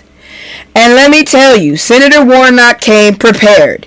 During the hearing, Walk was confronted about a letter he allegedly sent to Senator Warnock referring to the eliminated funding as a slush fund. Walk conveniently couldn't recall using the characterization despite having previously served in a leadership role at the USDA during the cuts. Let's talk about what those cuts meant. Significant reduction in food supplies for vulnerable American families, including millions of gallons of milk and pounds of essential proteins. This isn't abstract policy. This is food being taken away from hungry people. The Atlanta Community Food Bank reported a dramatic increase in demand, serving 70% more individuals than 3 years ago, largely due to rising living costs. Senator Warnock emphasized the adverse effects of funding cuts, asserting that Georgia food banks have struggled to meet growing community needs. Warnock challenged Walk to acknowledge the implication of labeling crucial funding as a slush fund, stressing that such language doesn't reflect the reality faced by families relying on these resources for sustenance. Because slush funds imply waste or frivolous spending, when in reality we're talking about milk, bread, protein, basic nutrition. Let me get that down. I hate my phone so much. Anyways, Warnock condemned the decision at, let's see here now. Sophie should be feed hungry people. Okay. And urged for the release of emergency food assistance funds to support struggling families. He and Senator Ossoff are advocating for the USDA to ensure SNAP benefits remain accessible in the upcoming months. This is what leadership looks like. Senator Warnock, God dang it, I hate this. I hate when I hit the wrong button and shit gets stupid. Oh, very annoying. Where was I? Hold on. I gotta stop spraying shit over the damn screen. Alright, here we go. They piss me off when they do that. Anyways. John Walk's convenient memory lost about his own letter is typical of nominees trying to distance themselves from controversial positions. But the receipts are there, and Senator Warnock made sure everyone knew it. This is fucking ridiculous.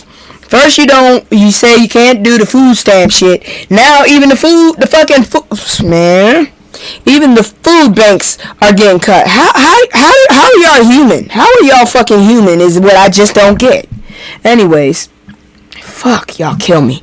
Let me hurry up and get this up here bigger so I can tell y'all about this stupid ass shit here. This dude, I want nothing, no parts of him now. He's gotten on my last nerves. Representative Jasmine Crockett has publicly addressed Stephen A. Smith's criticism of her political approach, expressing disappointment that it came from a black man. In an interview with the Shade Room, Crockett notes she's never personally communicated with Smith and highlighted that his comments focused on her criticism of Trump rather than her efforts to serve her constituents. Smith had questioned whether Crockett's confrontational style was beneficial for her Texas district. Of course, because at this point all we have is confrontation from them. Suggesting it may hinder her effectiveness, which is rich coming from someone whose entire career is built on being confrontational on sports television. Honestly, all I see is your big mouth. Following significant backlash, Smith issued a public apology, acknowledging his comments could have inadvertently fueled Trump's attacks on Crockett. You think? In his podcast, he expressed respect for her and clarified he disagreed with her method, but didn't intend to undermine her accomplishments. You already did, bitch. You already gave fucking ammo to the enemy. Smith recognized the challenges faced by black women in politics and stated he didn't want to be associated with negativity directed at them. Then shut your... where is it? Or, here's another idea that's going to be very controversial. You could shut the fuck up. I'm just saying. Crockett remarked that while she anticipates criticism from political adversaries, she found it surprising coming from someone like Smith. She emphasized the importance of addressing real challenges rather than engaging in personal attacks. When asked about accepting Smith's apology, Crockett indicated her readiness to move on, questioning the sincerity given the circumstances. Here's my take. Black women in politics face unique challenges. They're expected to be strong but not too aggressive, articulate but not too smart, passionate but not too emotional. They're criticized no matter what approach they take. Too quiet, they're ineffective. Too vocal, they're dismissive. I can't. They get on my damn nerves, really, these motherfuckers with all these damn stipulations and shit. And him, as a black man, just because you a man don't mean shit. Crockett handled this with grace while making her point clear. She's focused on the real threats in her constituents' face, particularly that fuck up in the office. And she's not letting side conversation distract her from the mission. That's the kind of focus and determination we need in Congress. And apparently somebody finally had his balls dropped, because Jeffries, give me a second here, Jeffries decided to call out Trump to put on a costume and pretend to act like a president, because I don't know what the hell he's acting like. I don't know what the fuck we got. So U.S. Representative Hakeem Jeffries brought some much needed humor to ongoing snap crisis with a suggestion for Trump's Halloween costume. He should dress as a president for the day. The shade, the accuracy, the perfect delivery. This comment comes as Snap faces uncertainty due to funding expirations during the government shutdown. A federal judge ordered the Trump administration to release emergency funds for Snap, but it remains unclear whether the administration will comply, leaving 42 million recipients in limbo. Jeffrey highlighted SNAP recipients include 42 million Americans, among them 16 million are children, and over 1 million veterans spanning diverse political backgrounds. Despite the program's importance, Trump has downplayed the urgency of providing emergency funds, suggesting many recipients are Democrats. The hell you say? Here's the reality that Jeffrey pointed out. A substantial portion of SNAP recipients live in rural, predominantly Republican areas that are part of Trump's base. So when Trump refuses to fund SNAP, he's literally hurting his own supporters. But hey, he's never been great at thinking things through. No, he hasn't. Lord have mercy.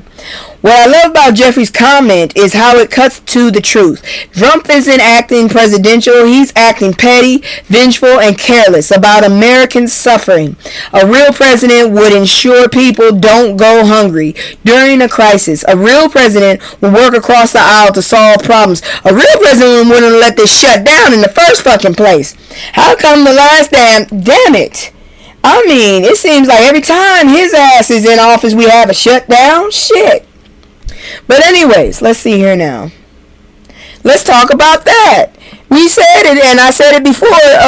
Yeah, they said he need to pay. So what's he gonna do? Well, now this asshole is sitting up there talking about where we gonna get the money. I'm like, are you serious? So, anyways. Two federal judges have mandated that the USDA to utilize over $5 billion in contingency funds to maintain food and aid during the government shutdown. Judges in Massachusetts and Rhode Island both ruled that the Trump administration must access its emergency reserves for SNAP funding. They dismissed the administration's claim they couldn't legally do so and instructed the agency to develop a distribution plan by November 3rd. This represents a significant victory for Democratic-led states that challenged the Trump administration's suspension of SNAP. But here's the catch. The timeline for the benefit distribution remains unclear. There's ambiguity about whether the USDA will provide partial or full payment, how swiftly states can administer these funds. Who the fuck? Why do they always want to fucking talk to me when I'm doing something? Leave me the fuck alone. I don't talk to y'all. I'm going to start blocking people. Look at this. Man, take your ass. It's a hair place and they talking about God. I like it, but still.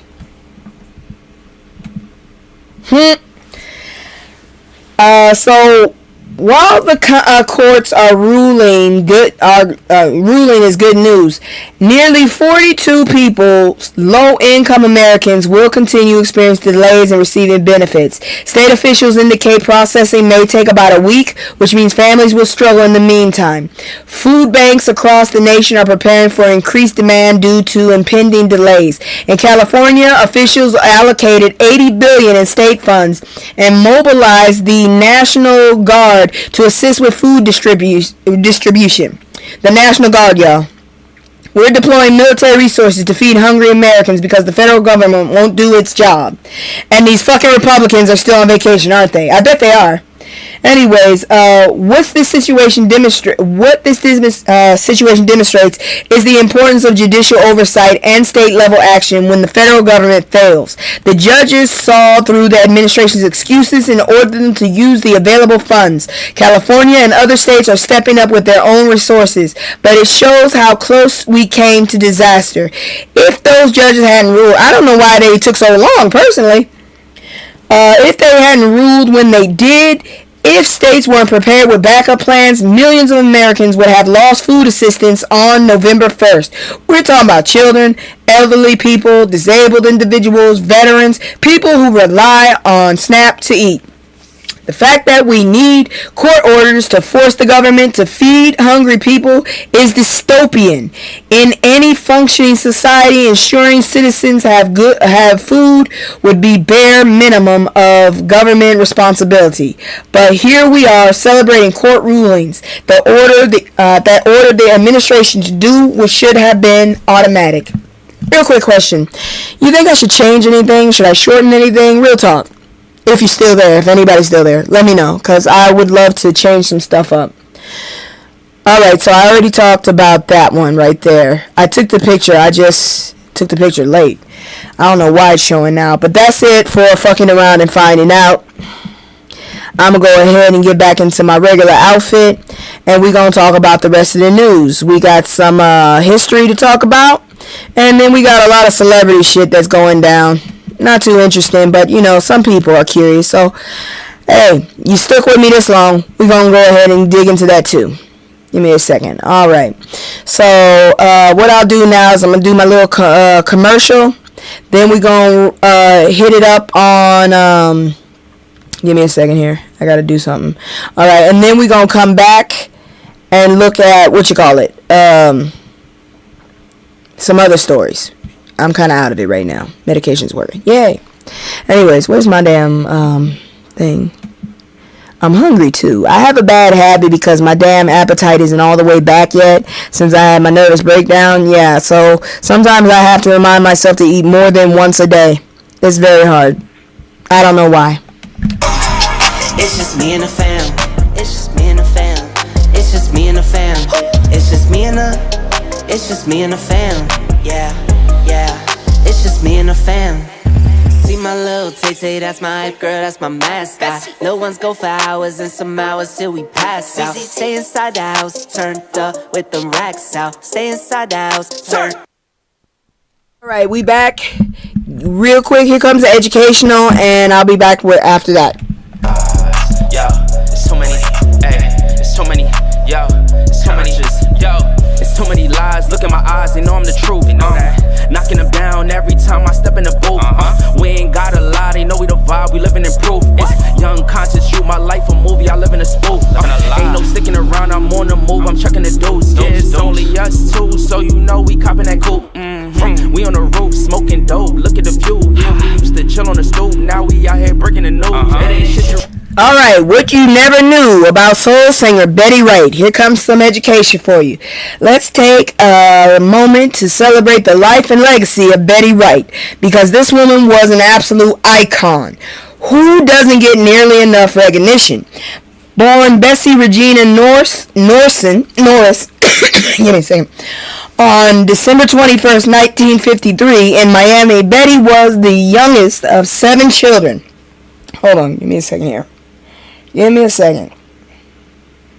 This wasn't the one that was supporting. Oh, no. Okay.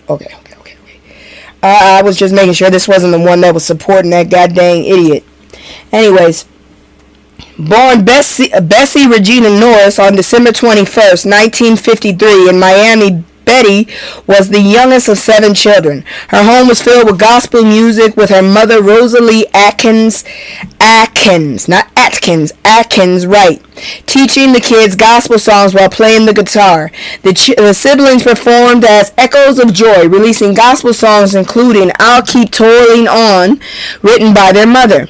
Despite her mother's wish for her to sing gospel, Betty transitioned to R&B just 12 years old, catching the attention of Deep City, a Miami record label. By her teenage years, she was touring with James Brown and earning serious money. She said she moved her mother out of the projects at 15 and a half.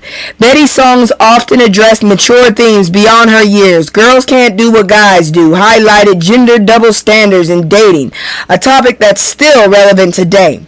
Her breakout hit was Clean Up Woman, I remember that, in 1972, which earned her a gold record and a Grammy nomination. In 1978, she released Tonight Is the Night, a song about a woman's first time making love. It reached number 11 on charts, though her mother initially disapproved of the subject matter. Betty was out here being sex positive before we had a term for it. When Alston Records declined in the late 1970s, Betty launched her own label, Miss B Records, in 1985. I was 4. She became the first woman to earn a gold record on her own label in 1988 with Mother Wit, featuring the hit single No Pain, No Gain. My mother played that song so damn much. Betty was fierce about protecting her work. She pursued artists who sampled her music without permission to ensure that she received royalties. Remember that Color Me Bad story we told you about earlier? Betty famously called them out for illegally sampling Tonight Is the Night in I Wanna Sex You Up. She sued their producer and won 35% of the song's royalties. And the song still embarrassed a lot of us people whose parents kept singing it wrong. Damn it. She even called out Dr. Freeze during a show rapping, "Baby, that ain't sampling, that's stealing. What's the matter? You can't write with no feeling? You ought to come clean with the real deal. If you had real talent, you wouldn't have to steal." Well, there you go. Betty Wright was known for her soulful vocals and an impressive vocal range, more than 5 octaves comparable to Minnie Riperton and Mariah Carey. She contributed to background vocals to artists including Stevie Wonder, Gloria Estefan, and J-Lo. For her, they tried to take her music. Exactly. You still didn't tell me if I should shorten stuff up or if I should make any changes, Joker. You didn't tell me, not once.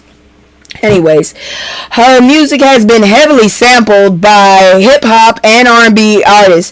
Mary J. Blige sampled Clean Up Woman in Real Love. I did not know that.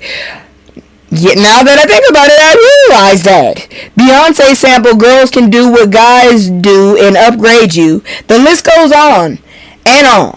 Betty mentioned aspiring established artists serving as a vocal coach for Danity Kane on Making the Band and being a maternal figure to artists like DJ Khaled and Lil Wayne. Really? She passed away on May 10th, 2020 at the age of 66 due to complications related to cancer. Tributes from the music industry acknowledged her as one of the most significant women in history of R&B, and that's not exaggeration. Betty Wright's influence on R&B, soul, and hip-hop is immeasurable. She was a pioneer, a mentor, a fierce advocate for herself and others, and an incredible vocalist. I'm listening in, friend. I'm enjoying this review of Miss Betty. Okay. Her legacy lives on in every artist she mentored, every song that sampled her work, and every woman in the music industry who fights for her rights and her royalties. Betty Wright taught us to be talented, be bold, and never let anyone take what's rightfully yours. Rest in power, Queen. And she got that face. My mom said, when you really a good singer, you get that ugly face. Because when you letting it all out, woo! I'm telling you, you get all ugly. That's what my mom used to always tell me. When you really singing, you get ugly. Alright. Now, we're going to go do some business. We're going to go look into some black business, which has to do with singles, but it's still business. So, let's check it out.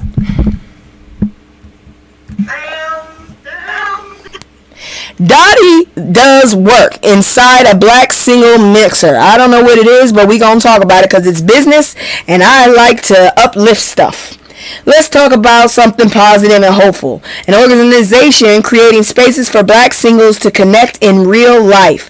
Because let's be real, dating apps have become exhausting for everyone. On Tuesday evening in Manhattan Flatiron District, the Cuff and Connect party hosted by Dottie attracts black singles, particularly women, who arrive punctually. The men are more hesitant, torn between stigma of attending a dating event and the loneliness many feel. Can we talk about how society has stigmatized people actively trying to find love? Like we're supposed to just magically meet people while doing what exactly? Arvia Few, the event organizer and founder of Dottie, a dating service aimed at black professionals, plays an active role in facilitating connections. Dottie is named in honor of Few's mother and grandmother and is centered around promoting black love. Few recognizes that while her last name is fucking me up. Few recognize that while black community has historically prioritized career and education, there's now a greater need to focus on romantic connections. These services offer various options from individuals coaching to group discussions and even a podcast featuring black married couples. Well, that's nice. Despite challenges attracting men to events, Few is proactive in ensuring balanced turnouts through targeted recruitment and managing guest lists. The event features interactive elements like bingo games designed to encourage mingling and conversation. Here's why this matters. Dating apps have created a paradox where we have more access to potential partners than ever before, but genuine connection feels harder to find. Swipe culture has turned people into commodities. Conversations feel transactional, and the exhaustion is real. What Dottie is doing, creating intentional spaces for black people to connect face-to-face, is revolutionary in its simplicity. It's going back to basics, but put people in a room together, give them reasons to interact, and let natural chemistry do its thing. The focus on black love is important because black relationships are often portrayed negatively in media or not portrayed at all. Creating spaces that celebrate and facilitate black romance is resistance against narratives that suggest we're unlovable or incompatible with each other. For men feeling stigmatized about attending, let me say this. There's nothing weak about actively seeking love. Our grandfathers went to church socials and community dances specifically to meet women. There's a long tradition of creating spaces for courtship. Dating apps are actually the weird anomaly, not in-person mixers. Dottie represents hope. Hope that authentic connection is still possible, that community support can facilitate love, and that black people can find each other in spaces is designed for us, by us. That's beautiful. I'm gonna throw my phone out the window. It likes to fuck with me. Why does everybody want to come on when I'm doing shit? Anyways, in other business news, 5 everyday tips to stretch your dollars ahead of recession.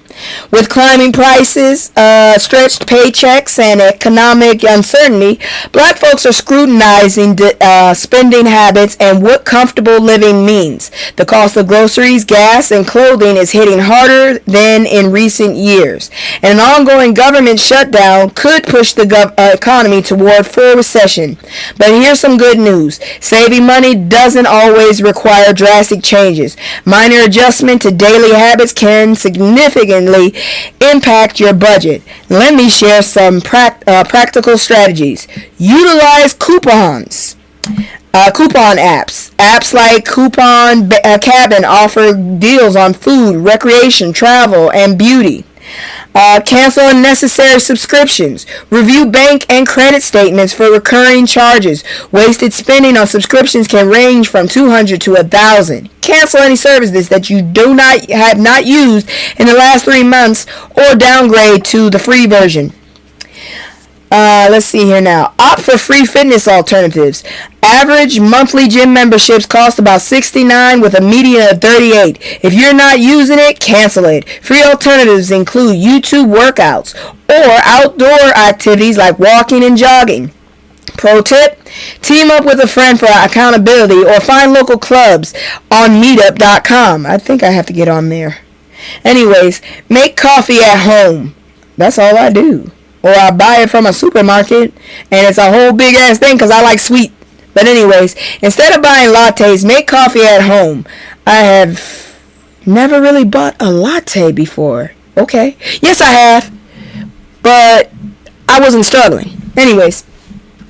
Embrace thrifting. Purchasing used or lightly used items, clothing, furniture is significantly cheaper than buying new. I need to work on that. Oh, by the way, I ate some pumpkin roll. That's the best I can do. It was alright. Still, I could taste the pumpkin. Ugh, I hate squash. Anyways, these aren't revolutionary strategies, but they're practical. And that's what matters when you're trying to stretch a dollar. The key is consistency. These small changes add up over time. What I appreciate about this advice is that it's realistic. It's not telling you to stop eating avocado toast or skip your morning coffee entirely. It's suggesting reasonable alternatives that don't require you to give up things that bring you joy. The bigger conversation we need to have is why we're in a position where people need to penny pinch while corporations posting record profits, are posting record profits. But until systemic change happens, we do what we've always done. Take care of each other, share resources, and find creative ways to thrive despite the obstacles. Hell, I stopped buying the jugs of fucking tea and just went ahead and got me that big ass thing with the sand, the dust and shit. Yeah, the powder green tea. So hopefully I'll tell you how I feel. But on good news is Detroit could elect its first black mayor in a tight race. So this is a first I'm willing to clap on. Yes, we need this one. This one I'm supporting, unless she's fucking MAGA. Then I'm not supporting her ass. Let's look about it. City Council President Mary Sheffield. Oh, that's what I talked about. Mary Sheffield is currently leading the race to become Detroit's first black woman mayor, ahead of Reverend Solomon Kinlock Jr. of Triumph Church. What is up with Detroit and these weird named churches? Early polling projects Sheffield ahead for the November election, though Kinlock dismisses these polls as premature. Kinlock lacks political experience beyond his religious role, stating that voters feeling ignored by local leaders motivated his entry into the race. This election is significant as Michigan prepares for a competitive 2026 governor's race, which could influence the 2028 presidential election. Can we get to tomorrow first? Shit! Kinlock has committed to fighting crime despite reported decline, creating more affordable housing and fostering economic development while maintaining his church role. However, voters expressed skepticism after his non-committable response about supporting Trump's deployment of National Guard to combat Detroit's crime. Sheffield has pledged to prioritize improving public transportation, achieving education equity, and addressing force multiplier violence. Her aspirations are supported by her track record from city council. She advocates for economic equity, aiming for all Detroiters to benefit from the city's prosperity. That sounds pretty good to me. According to Detroiters, public safety is the top challenge, 17.7%, followed by neighborhood conditions, 16.4%, employment, 15%, housing, 14.9%, transportation, 14.2%, schools, 12.5%, and access to food, 12%. I wonder how it is now. Sheffield played a role supporting former Mayor Mike Duggan's efforts to revitalize the city's 2013 bankruptcy. Critics, including Kinloch, have accused Sheffield of prioritizing big businesses over residents. I hope that's not true. Here's what's interesting about the race. It's the classic insider versus outsider dynamic. Sheffield has government experience and a track record, but that doesn't make her establishment. Kinloch is the outsider pastor with no political experience, positioning himself as the voice of the people. Lord, please don't be a Trump, because that's what he said. But here's my concern with Kinloch. His non-committal response about Trump's National Guard proposal is troubling. Detroit is a majority black city that has historically had fraught relationships with heavy-handed policing. The idea of deploying National Guard for crime fighting when the crime is actually declining is suspicious and potentially dangerous. Sheffield's challenge is convincing voters she'll prioritize regular Detroiters over developers. Kinloch's challenge is demonstrating he has the political skills to actually accomplish his goals.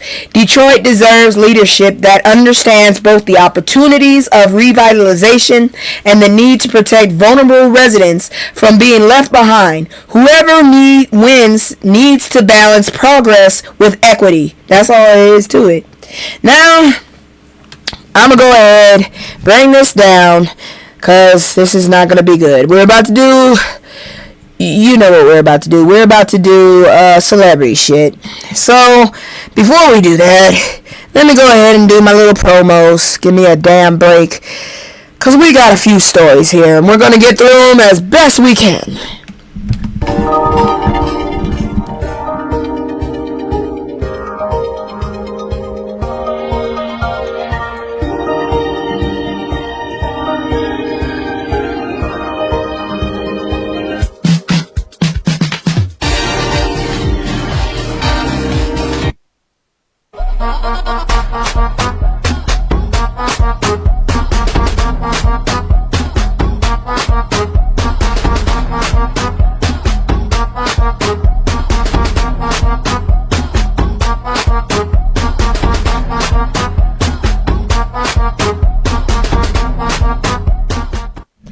Now, if that interested you, go on over there to CBD Honey Lips on Instagram, Twitch, or Threads. It's black owned, located in the New York area. So go on and support her if you're interested in your lips popping and relaxation.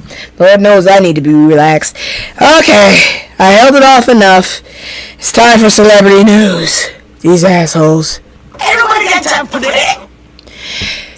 Chilling new update of sadistic item found in DeForvid's home after teen was found unalived in his car's trunk. DeForvid is, I don't know, he sounds demonic. I still ain't heard none of his songs. This story is absolutely heartbreaking and disturbing. Singer DeForvid canceled remaining tour dates and delayed his album release after missing teenager was found unalived in his car in September. In his car, heavily decomposed human remains were discovered in an abandoned Tesla that had been parked for months, then towed to an impound lot and searched due to a foul smell. The remains were identified as Celeste Rivas Hernandez, a 14-year-old reported missing from Lake Elsinore, California in April 2024. The teen's mother identified DeForvid, real name David Anthony Burke, I'm not reading that shit with a 4. Alright, girl, I'll see you Wednesday. Take care. Let's see here now. What was that? Okay, okay. But, excuse me. It's unclear if the mother ever met him. DeForvit hasn't been listed as a suspect, but investigators conducted a search warrant at his Hollywood Hills rental home. Here's where it gets even more disturbing.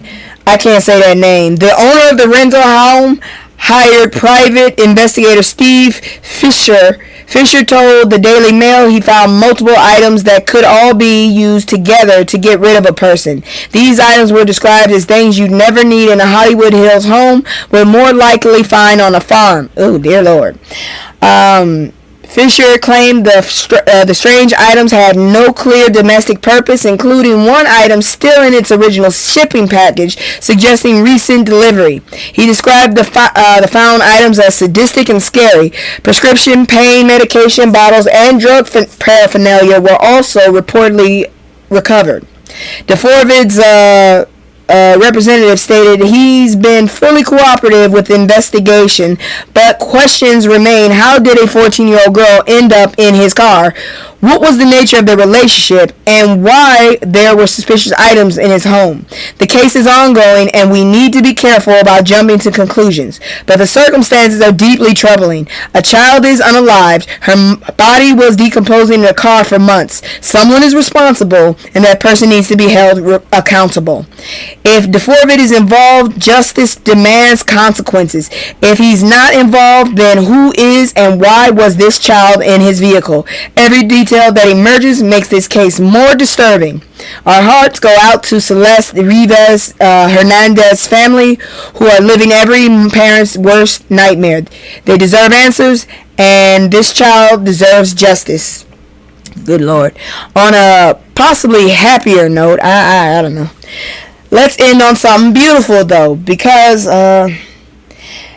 let's see here now. Because we need it after that last story. A$AP Rocky recently discussed his relationship with Rihanna during an interview with Perfect Magazine, reflecting on family life and expressing immense happiness in his roles as a husband and father. The rapper, whose real name is Rakim Mayers, emphasized that his greatest satisfaction comes from being a loving husband and father. He stated that peace and family are what truly bring him joy, and mentioned that importance of balance and creative expression with responsibilities at home. Mayer's comments reignited speculation about his marital status with Rihanna. In a previous Elle interview, he humorously suggested he could already be married, leaving fans suggesting, despite playful hints, he didn't confirm their marital status, maintaining mystery about their relationship. Shit, for all we know, quiet as kept, they probably are married. And you know what? It's their business. If they wanted to have the wedding, it's their business. I didn't even remember when they got together. Shit. Rihanna also shared thoughts on their family life, highlighting the strong bond between A$AP Rocky and their children. She expressed joy in seeing him as a father, even playfully lamenting their sons seemed to favor him over her. Rihanna described watching him interact with their kids as the greatest thing, indicating deep appreciation for their family dynamics. This is black love at its finest. Two successful artists building a family together, supporting each other's careers, and prioritizing their their children's well-being. They've managed to maintain privacy while giving fans glimpses into their happiness. What I love about this is how A$AP Rocky centers family as his greatest achievement. In a culture that often defies success by chart positions and wealth, he's saying his peace and family are what matters the most. Growth, that's maturity. That's real success. And honestly, seeing Rihanna happy after everything she's been through, that's healing for a lot of us. She deserves this happiness, this peace, this family. They do, both of them. And let's talk about Megan and how Megan is feeling. So, give me a second. My damn feline roommates are up. Megan Thee Stallion has released a new single called Lover Girl, dedicated to her boyfriend Clay Thompson. This track marks a shift from her previous hard-hitting song Bigger in Texas. In a conversation with Jennifer Hudson, Megan shared the song's inspiration stems from the current feelings of love and femininity. She described this period as a time of emotional growth where she feels more relaxed and open to love, contrasting with her past when she often felt more relaxed, felt defensive and combative. Megan's romantic relationship with Thompson, which she subtly introduced on social media in July, has become more public. Their connection appears to be deepening with... Dude, seriously, I can't get over it. It looks like he has a monobrow. I'm sorry. Anyways, their connection appears to be deepening with fans expressing support as they share affectionate moments online. Megan feels her readiness to embrace love has led this to new chapters where she no longer feels the need to be constantly on guard. What I appreciate is that she's not abandoning her hot girl persona. She's adding dimensions to it. You can't be confident, sexual, independent, and be in love. You can be tough and soft. You can be a boss and be vulnerable with the right person. Clay Thompson seems to bring out a side of Megan that she's comfortable showing now. She feels safe enough to be soft, to write love songs, to post couple photos. That's what good partners do. They create space for you to be your full self, and I hope that she finally lets go of some petty shit that she was holding.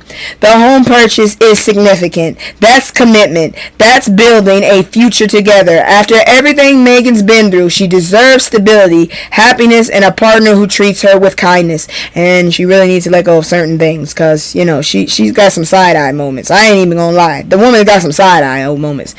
Moving on to another dude that I side-eye, but I'm still gonna report about it, because I don't know why the hell he decided to make this public. Nobody really cares. I'll never give up. Taye Diggs is still looking for his forever love in his 50s. I don't know. Somewhere along the way, I just fell off on him. He was great in the beginning, but then... So, Taye Diggs is known for roles in The Best Man and how Stella got her groove back. He's still open to finding love despite being single. At 54, he describes the Hollywood dating scene as challenging, particularly with complexities of modern communication. He candidly shares his struggles with texting and managing expectations in relationships, acknowledging his boundaries and preferences have evolved over time. Diggs emphasizes he remains committed to pursuing love despite difficulties. Diggs reflects on his previous marriage to Idina Menzel and their life together, which included raising their 16-year-old son Walker. Following their 2013 divorce, he was briefly linked to April Jones. He recognizes that relationships require effort and dedication, describing the experience as journey-filled with fluctuating desires and moods. Diggs admits to feeling a mix of wanting companionship and the possibility of remaining single, indicating his perspective on love is continuously changing. He stars in the upcoming Lifetime movie I won't be watching, His, Hers, and Ours, where he plays a single father navigating a whirlwind romance, a role that mirrors his own life. I don't know what to tell you, but alright, dude. The fact that his new movie parallels his real life is perfect. Sometimes art imitates life, and maybe playing this role will give him insight into his own journey, or maybe it'll just be a fun project that reminds him love is possible at any age. Taye Diggs represents a lot of single black men navigating dating in midlife after divorce. His openness about ups and downs, the desire for companionship balanced with comfort and solitude, the evolving understanding of what he wants, it's all very human and very real. I still don't trust him. I really don't. Something about him just threw me the fuck off. That's all I'm going to say about that. Moving on. I cannot believe this motherfucker. It did not give me my stories. Well, we're going to skip over that because I had more stories and this motherfucker pulled me all the way through it. And then it gave up. So give me just a second so I can try and pull up some more. Oh, about that. I had more stories than that. My script is missing is what I'm saying, but I do want people to understand about this. Hi. Sorry. That shit is gross. Yeah, I'm typing. Because I know I put stories up here. Give me just a second, y'all.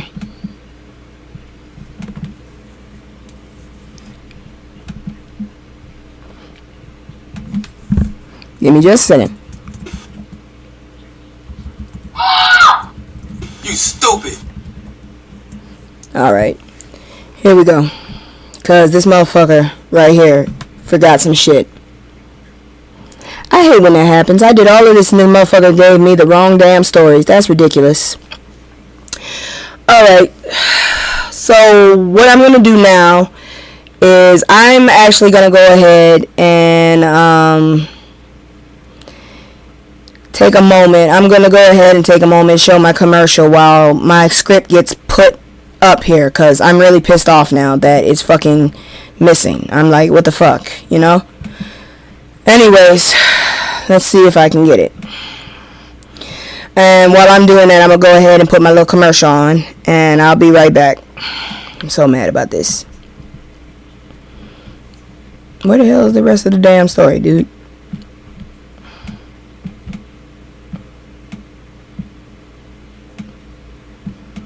I think I got all of them. Nope. Give me a second. It's making it now. Shit. Great. Alright, so I'm going to do my commercial, and you know what? Actually, I'm going to stop this, and I'm going to come back, and I'm going to do a new reporting as well, because this has been very long, and I didn't realize it was going to be this long. So I'm going to stop this one and make a new recording in just a moment. Wait a minute. They brought it up. So, okay. I'm going to do my commercial then, and I'll be right back, because this is ridiculous. Technology and shit. You know, I got to do my own shit. Here we go. Here go my commercial. It's just me and the fam. It's just me and the fam. It's just me and the fam. It's just me and the. It's just me and the fam. Yeah. It's just me and the fam. See my little Tay-Tay, that's my hype girl, that's my mascot. Little ones go for hours and some hours till we pass out. Stay inside the house, turned up with them racks out. Stay inside the house, turned. Back, I'm still irritated. I'm just gonna go ahead and skip that that Monique shit. She's basically wanting to have a conversation with Oprah and Tyler, but it's ridiculous. You need to just let it go. Really, you do, because it's not gonna work. They don't want to talk to you. They're not gonna ever want to talk to you. I hate to tell you that, and I don't know what else to explain to you. Shit, really, that's all there is to it. But let me go ahead and move on to the health one. Some people, you know, I know she wants to make her peace, but some people you just can't make your peace. So sometimes you just have to make peace with yourself. That's all I'm saying. But anyways, let's keep this going. I'm going to go ahead and get these last stories out of the way, because I know they're useful for the community. So let's talk about creating a FSGS treatment plan that works for you or your child. So once again, I'm not sure what that is. I've never had it, but for anyone that's going through it, I'm going to go ahead and bring it to light for y'all. Let's shift gears and talk about something really important on our community's health. Focal segmental glomerulosclerosis, or FSGS. I'm just going to say that. This is a rare kidney disease that disproportionately affects black patients, and we need to talk about it because awareness can literally save lives. FSGS impairs the kidney's ability to filter waste effectively, and diagnosis is typically confirmed through a biopsy. It's a significant cause of nephrotic syndrome, representing 40% of cases in adults and 20% in children. Here's the critical part. The condition is more prevalent in males and black patients, with males being 1.5 to 2 times more likely to be affected. The experience of receiving diagnosis can be daunting, but establishing a comprehensive treatment plan is essential for managing the condition in the challenge. misdiagnosis is incredibly common. Children are often diagnosed between ages 2 and 9 with early symptoms typically involving swelling. FSGS is the second most common cause of nephrotic syndrome in children, especially in older children and adolescents. This highlights the need of specialized pediatric nephrologists who understand rare kidney diseases.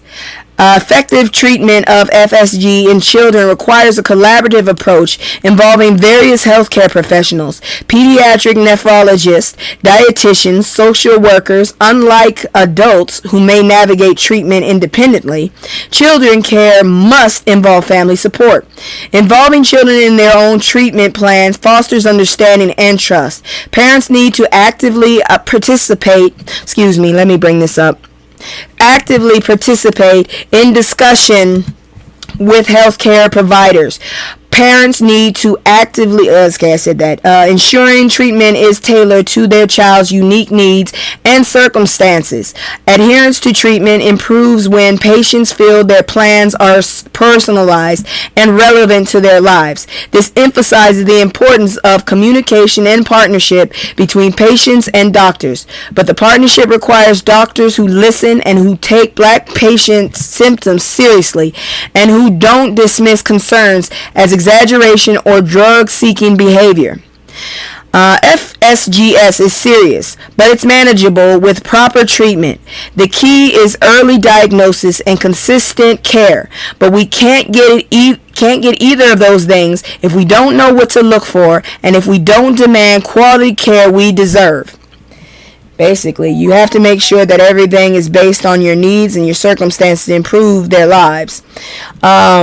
We're going to move on one more time because this one really does hit home for me because I have a relative with this.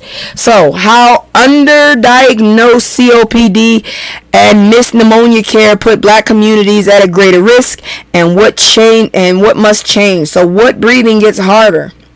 So, if you have someone, or you know someone, or you someone with COPD or pneumonia, this is for you. Staying on health issues because this is literally life and death. Let's talk about chronic obstructive pulmonary disease, COPD, and pneumonia, a particularly dangerous combination for Black Americans who face systemic health barriers. COPD encompasses conditions like emphysema and chronic bronchitis, both leading to progressive breathing difficulties. There's no cure.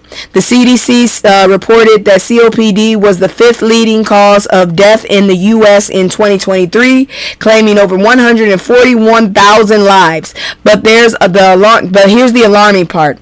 Black Americans are often underdiagnosed, resulting in fewer opportunities for early intervention and increased risk when pneumonia occurs alongside COPD. Pneumonia is an infection that inflames the lungs, and it poses a threat to individuals with COPD because their respiratory systems are already compromised. The global initiative for COPD highlights pneumonia as a common cause of hospitalization and mortality for these patients. Culturally competent care means healthcare providers who understand that Black patients may present symptoms differently, who don't dismiss our pain, who take the time to explain conditions and treatments in ways that build trust rather than talking down to us. If you or someone you love has breathing difficulties, persistent cough, frequent respiratory infections, or a history of smoking, get checked. Don't wait until it becomes an emergency. And if you're diagnosed with COPD, get your pneumonia vaccine. That vaccine could literally save your life. We also need to talk about environmental factors. Black communities are disproportionately located near highways, industrial sites, and sources of air pollution.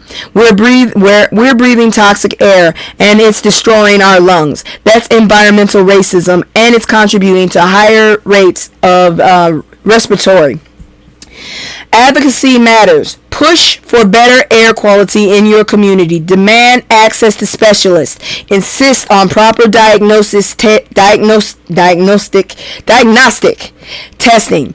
Your health is worth fighting for, and you deserve care that actually keeps you healthy, not treats you or when you're already sick. not just treat you. The combination of COPD and pneumonia is deadly, but it doesn't have to be. With proper diagnosis, treatment, vaccination, and advocacy for better environmental conditions, we can change these outcomes. But it requires awareness, action, and refusing to accept substandard care. A lot of shit happens this week. Damn, this is taking a while. I'm going to shorten it up next time. For real. But that's it for health. We're now going to enter into our last one, and that is the palate cleanser. We'll look at Halloween costumes on Wednesday. Let's talk about this damn thing happening during the holidays, because there's good grief. I don't know what to tell you. But here it goes. What is it? I forgot. What is it? Strange news is what? Fuck, I forgot. There it is. Alright, venomous snake rescued from backyard swimming pool. I don't know how you could end with that one, because, no. It would never have been rescued by me. It would have drowned. I'd have watched it drown. I'd have probably partied right next to it. My family don't like snakes. Snakes are not a real big thing. And it's poisonous, too. It's venomous. I'm sorry, it's venomous? No. Why are we rescuing it? Alright, y'all, after all the heavy content, let me end on something that made me smile. A pair of reptile wranglers in Australia came to the rescue of a yellow-tailed whip snake that got trapped in a swimming pool in Coolum. He would have died if it was me. And the way they handled this situation is honestly masterclass in wildlife management. Local residents were concerned when they spotted the snake in the pool, fearing it might be highly venomous. Be a highly venomous eastern brown snake. Okay, no, it's not brown. It's not brown. It's yellow. Yay. Anyways, the eastern brown snake is one of the most venomous snakes in the world, so their concern was very justified. They were trying to, they didn't need that shit. Stuart McKenzie and his colleague Howdy from never trust a dude named Howdy, I'm just saying, from Sunshine Coast snake catchers 24/7 arrived on the scene and quickly identified the snake as a yellow-faced whip snake, which is only mildly venomous. Oh, that's so much better. And is often mistaken for the more dangerous eastern brown. The visual similarities can be confusing, which is why it's so important to have a professional handle these situations. That motherfucker would have died. I'd have put poison in that damn swimming pool. I'd have thrown that swimming pool out. Anyways, here's the part that made me hold my breath. Mackenzie bravely retrieved the snake from the water using only his bare hands. That man is nuts. No tools, just hands. Now, I know the snake is only mildly venomous, but mildly venomous still means venomous. This man has nerves of steel, or he's a dumbass. He ensured the safety of both the snake and the residents, which is important because the snake wasn't being aggressive. It still could have died if it was me. After being rescued from the pool, the yellow-tailed whip snake was successfully returned to its natural habitat. This incident highlights the importance of professional snake catchers in addressing wildlife concerns and educating the public in difference. Look, god dang it, it's in Australia. Almost everything in Australia could kill you.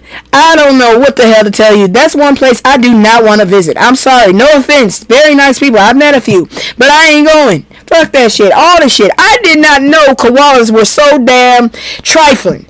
Oh, Lord. Anyways, this is how humans and wildlife should coexist, but not in Australia, dude. I'm not going there. Fuck that. Only the best of the best should go there. Fuck you, because I wouldn't survive. Plus, this gave me an opportunity to talk about something other than political corruption, food insecurity, and health disparities, which we all need. So, shout out to Stuart McKenzie and Howdy for doing the most important work of wildlife management and education to everyone else. If you see a snake, don't try to be a hero. Call the professionals or let that motherfucker well, in my opinion, shit. Just don't try to touch it with your bare hands. Shit. I get scared when I see a worm that's too big. Fuck it, I get scared when I see a worm. Anyways, that's it for tonight. We've covered everything from Halloween shade to hurricane devastation, from political manipulation to police misconduct, from food insecurity to false accusations. And yes, even some beauty, love, and hope mixed in there. Common thread, black people continue to navigate the world that often let me bring this down anyways, that often doesn't value us the way it should. But we persist. We create, we love, we fight back, and we keep moving forward. Whether it's Kayla Nicole using creativity to reclaim her narrative, Senator Warnock holding nominees accountable, or our Via Few, whose name fucked me up, creating spaces for black love to flourish. We're out here doing the work. Stay informed, stay engaged, and I'll see y'all later. Oh Lord. Bye, y'all. This has been one hell of a damn day. Where's my outro? Woo! I can't stay. No, I always gotta go. Playing house, this ain't a home with my soul. On the road, I can't stay. No, I always gotta go. Playing house, this ain't a home with my soul. On the road.